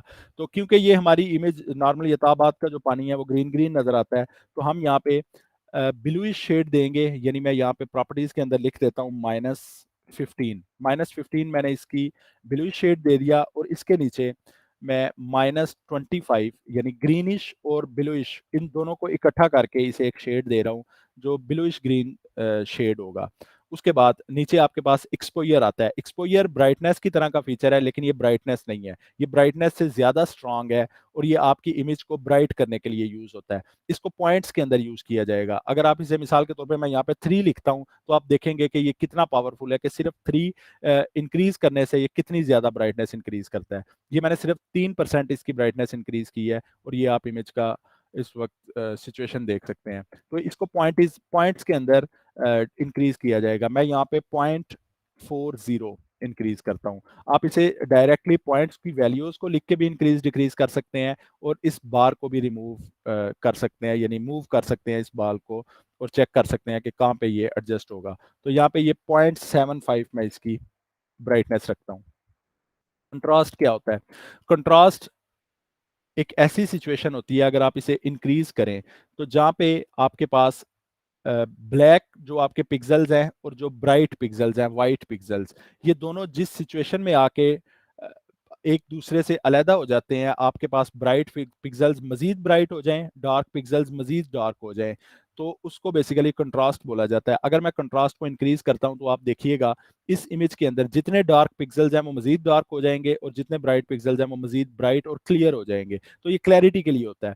ये मैंने इंक्रीज किया, तो जैसे ही मैंने इंक्रीज किया, डार्क पिक्सेल्स मजीद डार्क हो चुके हैं, ब्राइट पिक्सेल्स मजीद ब्राइट हो चुके हैं। अगर मैं इसे डिक्रीज करता हूं, यानी माइनस के अंदर लेके जाता हूं, तो इससे क्या होगा कि ये थोड़ा सा फेड फेड इफेक्ट देगा। जो हमारे सिनेमैटिक इफेक्ट्स होते हैं उनके अंदर हम कंट्रास्ट को डिक्रीज करते हैं, लेकिन इसे भी इतना ज्यादा डिक्रीज नहीं करेंगे। इसको मैं -15 कर लेता हूँ। उसके बाद हाइलाइट्स और शेडोज मोस्ट इंपॉर्टेंट टूल्स हैं। हाइलाइट्स क्या काम करते हैं? जैसे मैंने आपको बताया कि अगर आपने कोई ऐसी इमेज ली है जिसके अंदर आपकी ब्राइटनेस यानी आपकी जो बैकग्राउंड है उस पर बहुत ज़्यादा ब्राइटनेस है, अब उस ब्राइटनेस को अगर आप कम करना चाहते हैं, तो आप अपने हाइलाइट्स यानी इमेज के अंदर वो लाइट्स जो बहुत ज़्यादा हाईली इमेज को इफेक्ट कर रही हैं, उनको डिक्रीज करने के लिए हम हमेशा हाइलाइट्स को डिक्रीज करते हैं। तो जैसे ही मैं हाइलाइट्स को डिक्रीज करूंगा, आप लोग नोट कीजिएगा कि जो हमारा ऊपर आसमान है, स्काई है, वो क्लियर होता जाएगा। तो जैसे-जैसे मैं इसे डिक्रीज़ कर रहा हूँ, आप देखें कि हमारा जो स्काई है, वो मज़ीद क्लियर होता जा रहा है, उसकी मज़ीद डिटेल्स आ रही हैं। तो क्योंकि पहले वहाँ पे हाइलाइट्स थे, इसलिए अभी वहाँ पे हमारे पास क्लैरिटी आ चुकी है। तो हाइलाइट्स को नॉर्मली हम -45 55 के दरमियान में रखते हैं, तो मैं यहाँ पे -55 रखता हूँ अपने हाइलाइट्स को। हाइलाइट को हमेशा डिक्रीज ही किया जाता है, क्योंकि आप इमेज के अंदर रोशनी थोड़ी बहुत कम ही करते हैं, ज़्यादा कोई भी नहीं करता। अगर हम इसे इंक्रीज कर देंगे, तो आप लोग स्काई को देखें कि स्काई कैसे ब्राइट हो चुका है। तो हमें इतना ब्राइट स्काई नहीं चाहिए, हम -55 लेंगे, -55, ताकि हमें डिटेल्स दिखती रहें, या -75 रखते हैं इसके अभी के लिए इसे। अच्छा, हाइलाइट और शेडो ये दोनों अपोजिट काम करते हैं। अगर आपने हाइलाइट डिक्रीज किए हैं, तो शेडो को हम इंक्रीज करेंगे। अब शेडो क्या काम करता है? हाइलाइट आपकी हाइलाइट्स को कम ज्यादा करता है। इसी तरह से अगर आपकी इमेज के अंदर कोई शेडो है या कोई डार्क फेस है, जैसे आपको मैंने बताया कि आपके पास कोई ऐसी इमेज है कि जिसके अंदर आपकी ब्राइटनेस यानी जो बैकग्राउंड है उसकी ब्राइटनेस बहुत ज्यादा है, उस ब्राइटनेस की वजह से क्या हुआ कि आपका फेस डार्क हो चुका है, क्योंकि वो नजर नहीं आ रहा। तो वहां पे फिर क्या करेंगे, आप लोग हाईलाइट को कम करेंगे। उससे क्या होगा कि आपके पीछे जो बैकग्राउंड में ब्राइटनेस है वो कम हो जाएगी, और जैसे ही आप लोग शेडो को इंक्रीज करेंगे, तो आपका जो फेस है वो क्लियर हो जाएगा। अभी आप लोग देखें कि जैसे ही मैं शेडो को इंक्रीज करूंगा, तो इसमें आपको जो यहाँ पे ये शेडोज नजर आ रही हैं, जितने ये पहाड़ हैं राइट साइड वाले, इनके ऊपर बेसिकली शेडो है, तो ये ब्राइट होते जाएंगे। तो मैं इसको इंक्रीज करता हूँ, और जैसे ही मैंने इसे इंक्रीज किया, तो आप लोग ये देखें कि इसमें फ़र्क क्या था। मैं इसको 0 to 100 दोबारा करता हूँ। 0 के अंदर आपको ये ऐसे नज़र आ रहा था, जबकि 100 के अंदर आप में इसमें डिफरेंस देख सकते हैं। तो हाइलाइट को हमेशा डिक्रीज किया जाएगा, शैडोज को हमेशा इंक्रीज किया जाएगा, लेकिन इतनी हद तक नहीं किया जाएगा कि वो बहुत ज़्यादा इफेक्टेड हो या एडिटेड लगना स्टार्ट हो जाए। हम इसे अगर आपने -75 हाईलाइट को किया है, तो इसको +65 कर लेते हैं। ये नॉर्मली साथ साथ ही रहते हैं, जितना आपने हाईलाइट को डिक्रीज किया है उसी हिसाब से इसे इंक्रीज करेंगे। इसके बाद whites and blacks. Whites and black क्या काम करते हैं कि अगर आप वाइट्स को इंक्रीज करते हैं, तो आपकी इमेज में जहाँ जहाँ पे वाइट कलर है वो ज़्यादा ब्राइट हो जाएगा, और जहाँ जहाँ पे यानी अगर आप इसे डिक्रीज करते हैं, तो वही वाइट कलर थोड़ा थोड़ा फेड हो जाएगा। तो हम नॉर्मली इसको बिल्कुल थोड़ा-सा बढ़ाते हैं, 110 कर लें। ये आप कह सकते हैं कि ब्राइटनेस के तौर पे काम करता है। ब्लैक्स के अंदर इसी के अपोज़िट जो आपके ब्लैक डार्क पिक्सेल्स हैं, वो डार्क पिक्सेल्स मज़ीद डार्क हो जाएँगे या मज़ीद ब्राइट हो जाएँगे। अगर हम ब्लैक को इंक्रीज़ करते हैं तो आपके डार्क पिक्सेल्स ब्राइट हो जाएँगे, अगर डिक्रीज़ करते हैं तो ये डिक्रीज़ के बाद डार्क हो जाएँगे थोड़े से। इसको भी हम थोड़ा-सा डिक्रीज़ कर देंगे -10। व्हाइट हमने +10 किया और ब्लैक्स हमने -10 किया, दोनों अपोज़िट थे। इसके बाद हमारे पास ऑप्शन आता है टेक्सचर का। अब ये टेक्सचर क्या होता है? टेक्सचर आप लोगों के पास इस वक़्त लैपटॉप है, आप लोग लैपटॉप की सरफेस यानी जो कीबोर्ड वाली सरफेस है, उस पे क्लिक करें, आपको कुछ एक स्टाइल सा टेक्सचर फ़ील होगा। आप लोग दीवार के ऊपर देख सकते हैं, आप लोग अपने टेबल के ऊपर देख सकते हैं, जो स्टाइल्स होते हैं, तो ये बेसिकली टेक्सचर होता है जो आपको डिज़ाइन वहाँ पे नज़र आ रहा होता है। किसी भी चीज़ के अंदर किसी तरह का भी कोई टेक्सचर हो सकता है। तो टेक्सचर जब हम इंक्रीज़ करते हैं, हम अपनी इमेजेस के अंदर नॉर्मली टेक्सचर को इंक्रीज़ नहीं करते। लेकिन अगर हम यहाँ पे टेक्सचर को इंक्रीज़ करते हैं तो टेक्सचर क्या करता है कि इमेज की जो डिटेल्स होती हैं उनको मज़ीद ग्रेनी कर देता है या मज़ीद क्लियर कर देता है। ये देखें, जैसे ही मैं इसको टेक्सचर को इंक्रीज़ करूँगा तो हमारे पास जो टेक्सचर था हमारे इन माउंटेन्स का, वो बेसिकली इंक्रीज़ हो चुका है। अगर मैं इसे 0 करता हूँ, तो ये इससे पहले स्मूथ था। तो जैसे ही मैंने इसका टेक्सचर इंक्रीज़ किया, तो ये डिटेल्ड हो चुका है। तो हम टेक्सचर की बजाय क्लैरिटी को इंक्रीज़ या डिक्रीज़ करते हैं। तो जैसे ही मैं यहाँ पे इस पे क्लिक करूँगा, तो यहाँ पे क्लैरिटी को मैं इंक्रीज़ करता हूँ, तो जैसे-जैसे मैं क्लैरिटी को इंक्रीज़ करता जाता हूँ, यहाँ पे हमारी जो इमेज है, उसके अंदर हमारी क्लैरिटी इंक्रीज़ होती जाएगी। यानी हमारी इमेज की जो डिटेल है, वो मज़ीद क्लियर होती जाएगी। ये टेक्सचर वाला काम कर रही है, लेकिन टेक्सचर बिल्कुल आप ये कह सकते हैं कि उतनी पावर के साथ काम नहीं करता, जितनी पावर के साथ हमारी क्लैरिटी काम करती है। तो हम हमेशा क्लैरिटी को यूज़ करेंगे। अच्छा, इसके बाद क्लैरिटी को भी हम उस तरह से इस्तेमाल नहीं करेंगे, जिस तरह मैंने आपको बताया कि आपकी इमेज नॉन रियलिस्टिक ना लगनी स्टार्ट हो जाए। तो हम इसे 15 रखते हैं। 15 हमने अपनी क्लैरिटी रखी। इसके बाद डीहेज़ का एक ऑप्शन है। डीहेज़, हेज़ क्या होती है? हेज़ बेसिकली आप ये कह सकते हैं कि धुंध या बारिश के बाद अगर आप लोग देखें तो रावलाकोट में ये चीज़ मैंने देखी कि रावलाकोट में जब बारिश होती है तो बारिश के बाद आप लोगों को फ़ील होता होगा, वहाँ पे नॉर्मली धुआँ-धुआँ सा आपको नज़र आता है, या आप धुंध कह सकते हैं कि धुंध छा जाती है जो नॉर्मली सर्दियों के अंदर। अब अगर आपने कोई इमेज धुंध के अंदर खींची हुई है या आपकी इमेज के अंदर कोई स्मोक है, तो उस स्मोक को रिमूव करने के लिए हम डीहेज़ को यूज़ करते हैं। डीहेज़ क्या करता है, अगर हम इसे डिक्रीज़ करेंगे तो ये हमारी इमेज के अंदर वही धुंध या वो धुआँ-सा ऐड करना स्टार्ट कर देगा। अगर हम इसे इंक्रीज़ करेंगे तो हमारी इमेज के अंदर क्लैरिटी आती जाएगी। लेकिन इसे भी हम बिल्कुल पॉइंट्स में करेंगे, 5 या 10 करेंगे। हम इसे 5 यूज़ कर लेते हैं। यहाँ पे मैंने 5 इसका डीहेज़ रखा। इसके बाद लास्ट हमारे पास कुछ प्रॉपर्टीज़ हैं, जो बड़ी इंपॉर्टेंट प्रॉपर्टीज़ हैं, वाइब्रेंस एंड सैचुरेशन। सैचुरेशन क्या करती है और वाइब्रेंस क्या करती है? सैचुरेशन को पहले देख लेते हैं। सैचुरेशन अगर हम किसी चीज़ की इंक्रीज़ करते हैं, तो इससे क्या होता है कि जो आपके कलर है इमेज के अंदर, वो मज़ीद पॉप आउट होते हैं। जैसे-जैसे मैं इंक्रीज़ करता जा रहा हूँ, आप लोग देखेंगे कि आपकी इमेज के अंदर जो ब्लू कलर था, वो मज़ीद ब्लू हो चुका है, जो येलो कलर था, वो मज़ीद येलो हो चुका है, जो ग्रीन कलर था, वो मज़ीद ग्रीन हो चुका है। तो हम जितने सीन्स वगैरह की इमेजेज़ को एडिट करते हैं या अपनी इमेजेज़ को एडिट करते हैं, उन तमाम इमेजेज़ में हम बेसिकली इस तरह से अपनी इमेजेज़ को एडिट कर सकते हैं। तो सैचुरेशन और वाइब्रेंस में बुनियादी फ़र्क क्या है कि वाइब्रेंस बिल्कुल थोड़े लेवल पे इस काम को करता है, जबकि इसकी निस्बत सैचुरेशन है जो, सैचुरेशन पावरफुली इस काम को करती है। तो हम अक्सर इसमें ये करते हैं कि हम सैचुरेशन के बजाय वाइब्रेंस को यूज़ करते हैं। मिसाल के तौर पे हमारी वाइब्रेंस है, वाइब्रेंस के अंदर जैसे ही हम यहाँ पे क्लिक करेंगे, तो वाइब्रेंस हम आप देख सकते हैं कि अपनी इमेज के अंदर ब्लू कलर मज़ीद ब्लू हो रहा है, येलो कलर मज़ीद येलो होता जा रहा है। और यही काम जब हम सैचुरेशन में कर रहे थे, तो ये पावरफुली इस काम को करती है। तो इससे भी वही काम हो रहा है, लेकिन इन दोनों टूल्स के अंदर बुनियादी फ़र्क वाइब्रेंस और सैचुरेशन के अंदर इतना है कि वाइब्रेंस थोड़ी उसमें पावर कम है। आप अगर किसी चीज़ को बहुत ज़्यादा इफ़ेक्टेड नहीं करना चाह रहे कलर्स को, तो आप लोग वहाँ पे सिंपल वाइब्रेंस या सैचुरेशन इंक्रीज़ डिक्रीज़ कर सकते हैं। हम यहाँ पे जैसे हम कोई इमेज ऐसी खींचते हैं जिसमें ग्रीनरी है, तो अगर आप लोग सैचुरेशन को इंक्रीज़ करेंगे तो ग्रीन कलर ज़्यादा सैचुरेटेड होगा, यानी ग्रीन कलर पॉप आउट होगा। जो ऑलरेडी ग्रीन है वो मज़ीद ग्रीन होता जाएगा, जो ब्लू कलर है वो मज़ीद ब्लू होता जाएगा। तो जैसे ही यहाँ पे मैं क्लिक करूँगा तो यहाँ पे भी हम इतना ज़्यादा इंक्रीज़ नहीं करेंगे, मैं यहाँ पे 25 यूज़ कर लेता हूँ। इसके बाद कर्व आता है, कर्व को हम ऐसे ही छोड़ देंगे। इसके बाद डिटेल्स का ऑप्शन है, डिटेल पे जैसे ही मैं क्लिक करता हूँ तो डिटेल पे मेरे पास 3 ऑप्शंस आ रहे हैं। ये भी आपकी इमेजेस के लिए बड़े इंपॉर्टेंट ऑप्शन है। शार्पनिंग, अगर आप अपनी इमेज को शार्प करना चाहते हैं तो यहाँ से आप अपनी इमेज को शार्प कर सकते हैं। नॉइज रिडक्शन, नॉइज रिडक्शन वही, आप अगर अपनी इमेज से नॉइज रिड्यूस करना चाहते हैं तो आप लोग इसे भी थोड़ा बहुत इंक्रीज डिक्रीज कर सकते हैं। मैं यहाँ पे 30 रखता हूँ। इसी तरह से कलर नॉइज रिडक्शन है तो कलर नॉइज रिडक्शन में मैं 30। नॉइज मैंने आपको बता दिया था कि जो इमेजेस आप नॉर्मली रात को या शाम के टाइम खींचते हैं या अंधेरे में खींचते हैं जहाँ पे आपका एक्सपोजर अच्छा नहीं होता, तो वहाँ पे जो वाइट ग्रेन्स आपकी इमेज के अंदर आते हैं वो बेसिकली नॉइज होता है। इसके बाद यहाँ पे एक कलर मिक्सर का ऑप्शन है।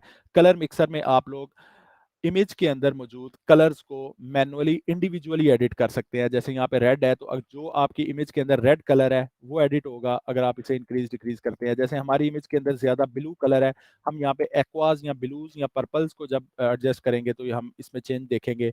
जैसे ही मैं एक्वा को इंक्रीज करता हूँ, ब्लू को इंक्रीज करता हूँ, तो मेरी इमेज ज्यादा ब्लू हो चुकी है, आप लोग स्काई देख सकते हैं। और अगर मैं इसे डिक्रीज कर देता हूँ तो मेरा स्काई बिल्कुल ब्लैक एंड व्हाइट हो चुका है। तो यहाँ पे आप लोग इसका भी थोड़ा बहुत एडजस्ट कर सकते हैं। तो ये हमारी इमेज थी। अब इसको ये 3 ऑप्शंस थे जो नॉर्मली कैमरा रॉ फिल्टर के अंदर यूज किए जाते हैं। First of all basics, details और कलर मिक्सर। तो बेसिक के अंदर मैं थोड़ा सा एक्सपोजर इसका और इंक्रीज कर देता हूँ, थोड़ी सी ब्राइट कर देता हूँ अपनी इमेज। तो इसको ओके पे प्रेस करते हैं तो ओके के बाद हमारे पास ये इमेज आ चुकी है। ये पहले जो इमेज नज़र आ रही थी वो ये थी, और जब हमने एडिट के बाद देखी तो वो ये इमेज है, आप लोग देख सकते हैं। ये इमेज हमारे पास ओरिजिनली थी और ओरिजिनल के बाद जो एडिट की हमने वो ये इमेज है। तो आप लोग इसमें ब्राइटनेस कंट्रोल कर सकते हैं, कंट्रास्ट कंट्रोल कर सकते हैं। इसको ओपन करने का तरीका सिंपल है, आप इमेज को फोटोशॉप के अंदर ओपन करें, कंट्रोल शिफ्ट प्लस ए प्रेस करें, या सिंपल आप फिल्टर्स के अंदर जाएं, फिल्टर्स के अंदर आपके पास कैमरा रॉ फिल्टर आ रहा होगा। जैसे ही आप इस पर क्लिक करेंगे आपके पास कैमरा रॉ फिल्टर ओपन हो जाएगा और आप इसमें एडिटिंग्स कर सकते हैं। अच्छा, इसमें एक इंपॉर्टेंट चीज़, इसमें भी आर्टिफिशियल इंटेलिजेंस बेस्ड फिल्टर्स मिलते हैं हमें, तो हम उन फिल्टर्स को भी आपको मैं बता देता हूँ। उन फिल्टर्स का कंट्रोल शिफ्ट ए प्रेस करेंगे, कैमरा रॉ फिल्टर ओपन होगा। आप यहाँ पे राइट साइड पे देख सकते हैं एक बार आ रही है। इस बार के बिल्कुल यहाँ पे आपके पास मोर इमेज सेटिंग, और मोर इमेज सेटिंग के अंदर यहाँ पे प्लग इन का एक बटन है या प्रीसेट्स का बटन है। जैसे ही हम इस पे क्लिक करते हैं हमारी राइट साइड पे, तो यहाँ पे आपके पास कुछ बने बनाए फिल्टर्स हैं जिनको आप यूज कर सकते हैं। मिसाल के तौर पे हम यहाँ पे किसी एक को ओपन करते हैं, हम सिनेमैटिक में चले जाते हैं, सिनेमैटिक स्टाइल सिनेमैटिक और स्टाइल सिनेमैटिक 2। हम इसमें सिनेमैटिक 2 को ओपन करते हैं, यहाँ पे हमारे पास ऑलरेडी बने हुए हैं। हम इस पे क्लिक करेंगे, आपके पास देख सकते हैं फिल्टर सेकंड को चेक करते हैं, थर्ड को चेक करते हैं, फोर्थ, फिफ्थ और सिक्स्थ। तो यहाँ पे सिक्स फिल्टर अगर मुझे अच्छा लगा है, मैं सिक्स फिल्टर के ऊपर क्लिक करूंगा, ये सिलेक्ट हो चुका है।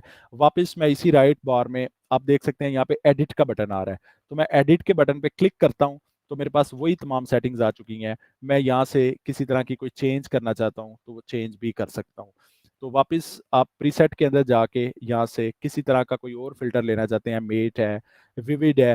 विविड नॉर्मली सैचुरेशन पे काम करता है, इसमें भी कलर पॉप आउट हो जाते हैं। आप किसी इमेज को क्विकली ब्राइट करना चाहते हैं, ब्राइट का फिल्टर दिया गया है। आप यहाँ पे देख सकते हैं कूल लाइट है, सॉफ्ट मिस्क है, विंटेज के फिल्टर्स हैं, फ्लैट एंड ग्रीन का फिल्टर है, इसमें कूल मेट का फिल्टर है। तो ये काफ़ी अच्छे इफेक्ट्स हैं जो बने बनाए आपके पास हैं, और आप इन्हें मैनुअली भी एडजस्ट कर सकते हैं। आप किसी भी फिल्टर को यहाँ से यूज करें। मिसाल के तौर पे मैं कूल मेट को सिलेक्ट करता हूँ, मैंने कूल मेट को सिलेक्ट किया, यहाँ से वापस एडिट के अंदर आया राइट साइड पे ऊपर, और ये मेरे पास इसकी जो सेटिंग्स इसने की हैं वो तमाम आ चुकी हैं। तो हम इसे इंक्रीज और डिक्रीज कर सकते हैं यहाँ से। तो ये हमारा था कैमरा रॉ फिल्टर। अच्छा, अब एक और इम्पॉर्टेंट चीज़ मैं आपको लास्ट चीज़ इसमें बता देता हूँ। अब आपने देखा कि कैमरा रॉ फिल्टर के अंदर मैंने जितनी एडिटिंग्स की वो हो चुकी है। अब अगर मैं इसको दोबारा एडिट या दोबारा एडजस्ट करना चाहता हूँ, अपनी वापस कोई चीज़ इसमें चेंज करना चाहता हूँ, तो वो मैं नहीं कर सकता। यानी कि ये काम मुझे दोबारा से न्यू शुरू से करना पड़ेगा। तो इसको एडजस्ट करने का क्या तरीका होता है, आप लोग सिंपली अपनी लेयर को सिलेक्ट करेंगे जिसको एडिट करना चाहते हैं, और यहाँ से फिल्टर के अंदर आएंगे। फिल्टर के अंदर आप कन्वर्ट टू स्मार्ट ऑब्जेक्ट अपनी फिल्टर को कर लेंगे। जैसे ही आप कन्वर्ट टू स्मार्ट ऑब्जेक्ट करेंगे, आप लोग देख सकते हैं यहाँ पे लेयर में एक छोटा सा बॉक्स इसके ऊपर बन चुका है। ये अब स्मार्ट ऑब्जेक्ट बन चुका है। अब अगर इसमें मैं कोई फिल्टर लगाता हूँ, मिसाल के तौर पे मैं दोबारा कैमरा रॉ फिल्टर ओपन करता हूँ, क्विकली मैं इसकी कुछ सेटिंग्स चेंज कर देता हूँ।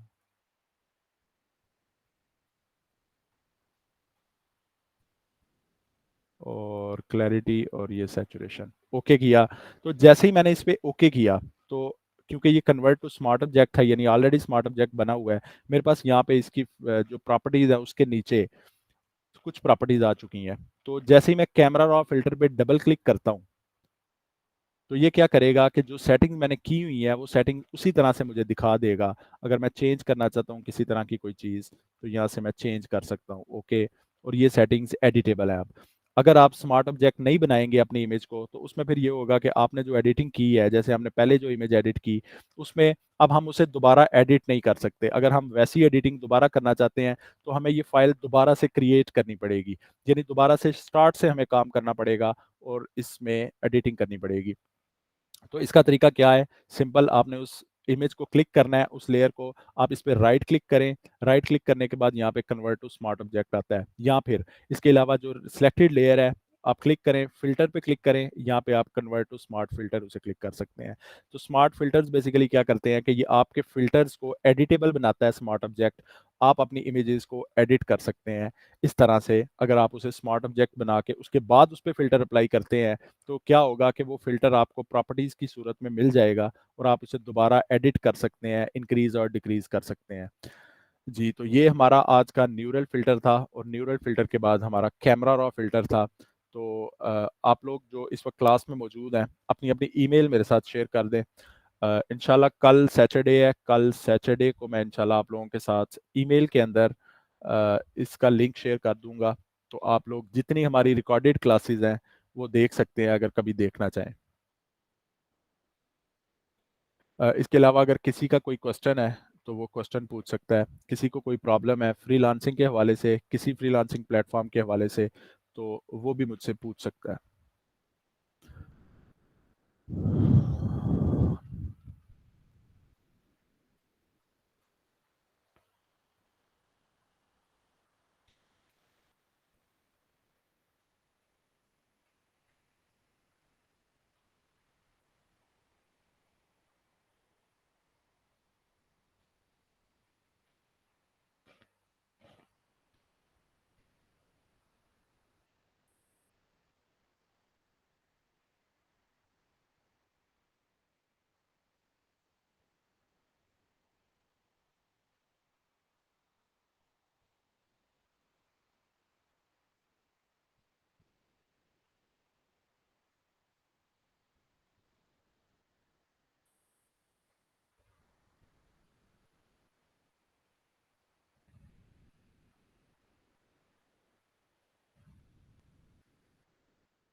जी, तो आई होप आप लोगों ने आज कुछ नया सीखा होगा इसमें। तो कल इंशाल्लाह ताला हम लास्ट क्लास लेंगे अपनी प्रोडक्ट डिज़ाइनिंग की, और इंशाल्लाह उसमें भी आपको कुछ नया सीखने को मिलेगा। ये बेसिकली न्यू स्किल्स हैं, न्यू कैटेगरीज हैं, और इन कैटेगरीज को यूज़ करके आप लोग फाइवर पे, अपवर्क पे अर्निंग कर सकते हैं। बेसिक मकसद यही है कि आप लोग कोशिश करें।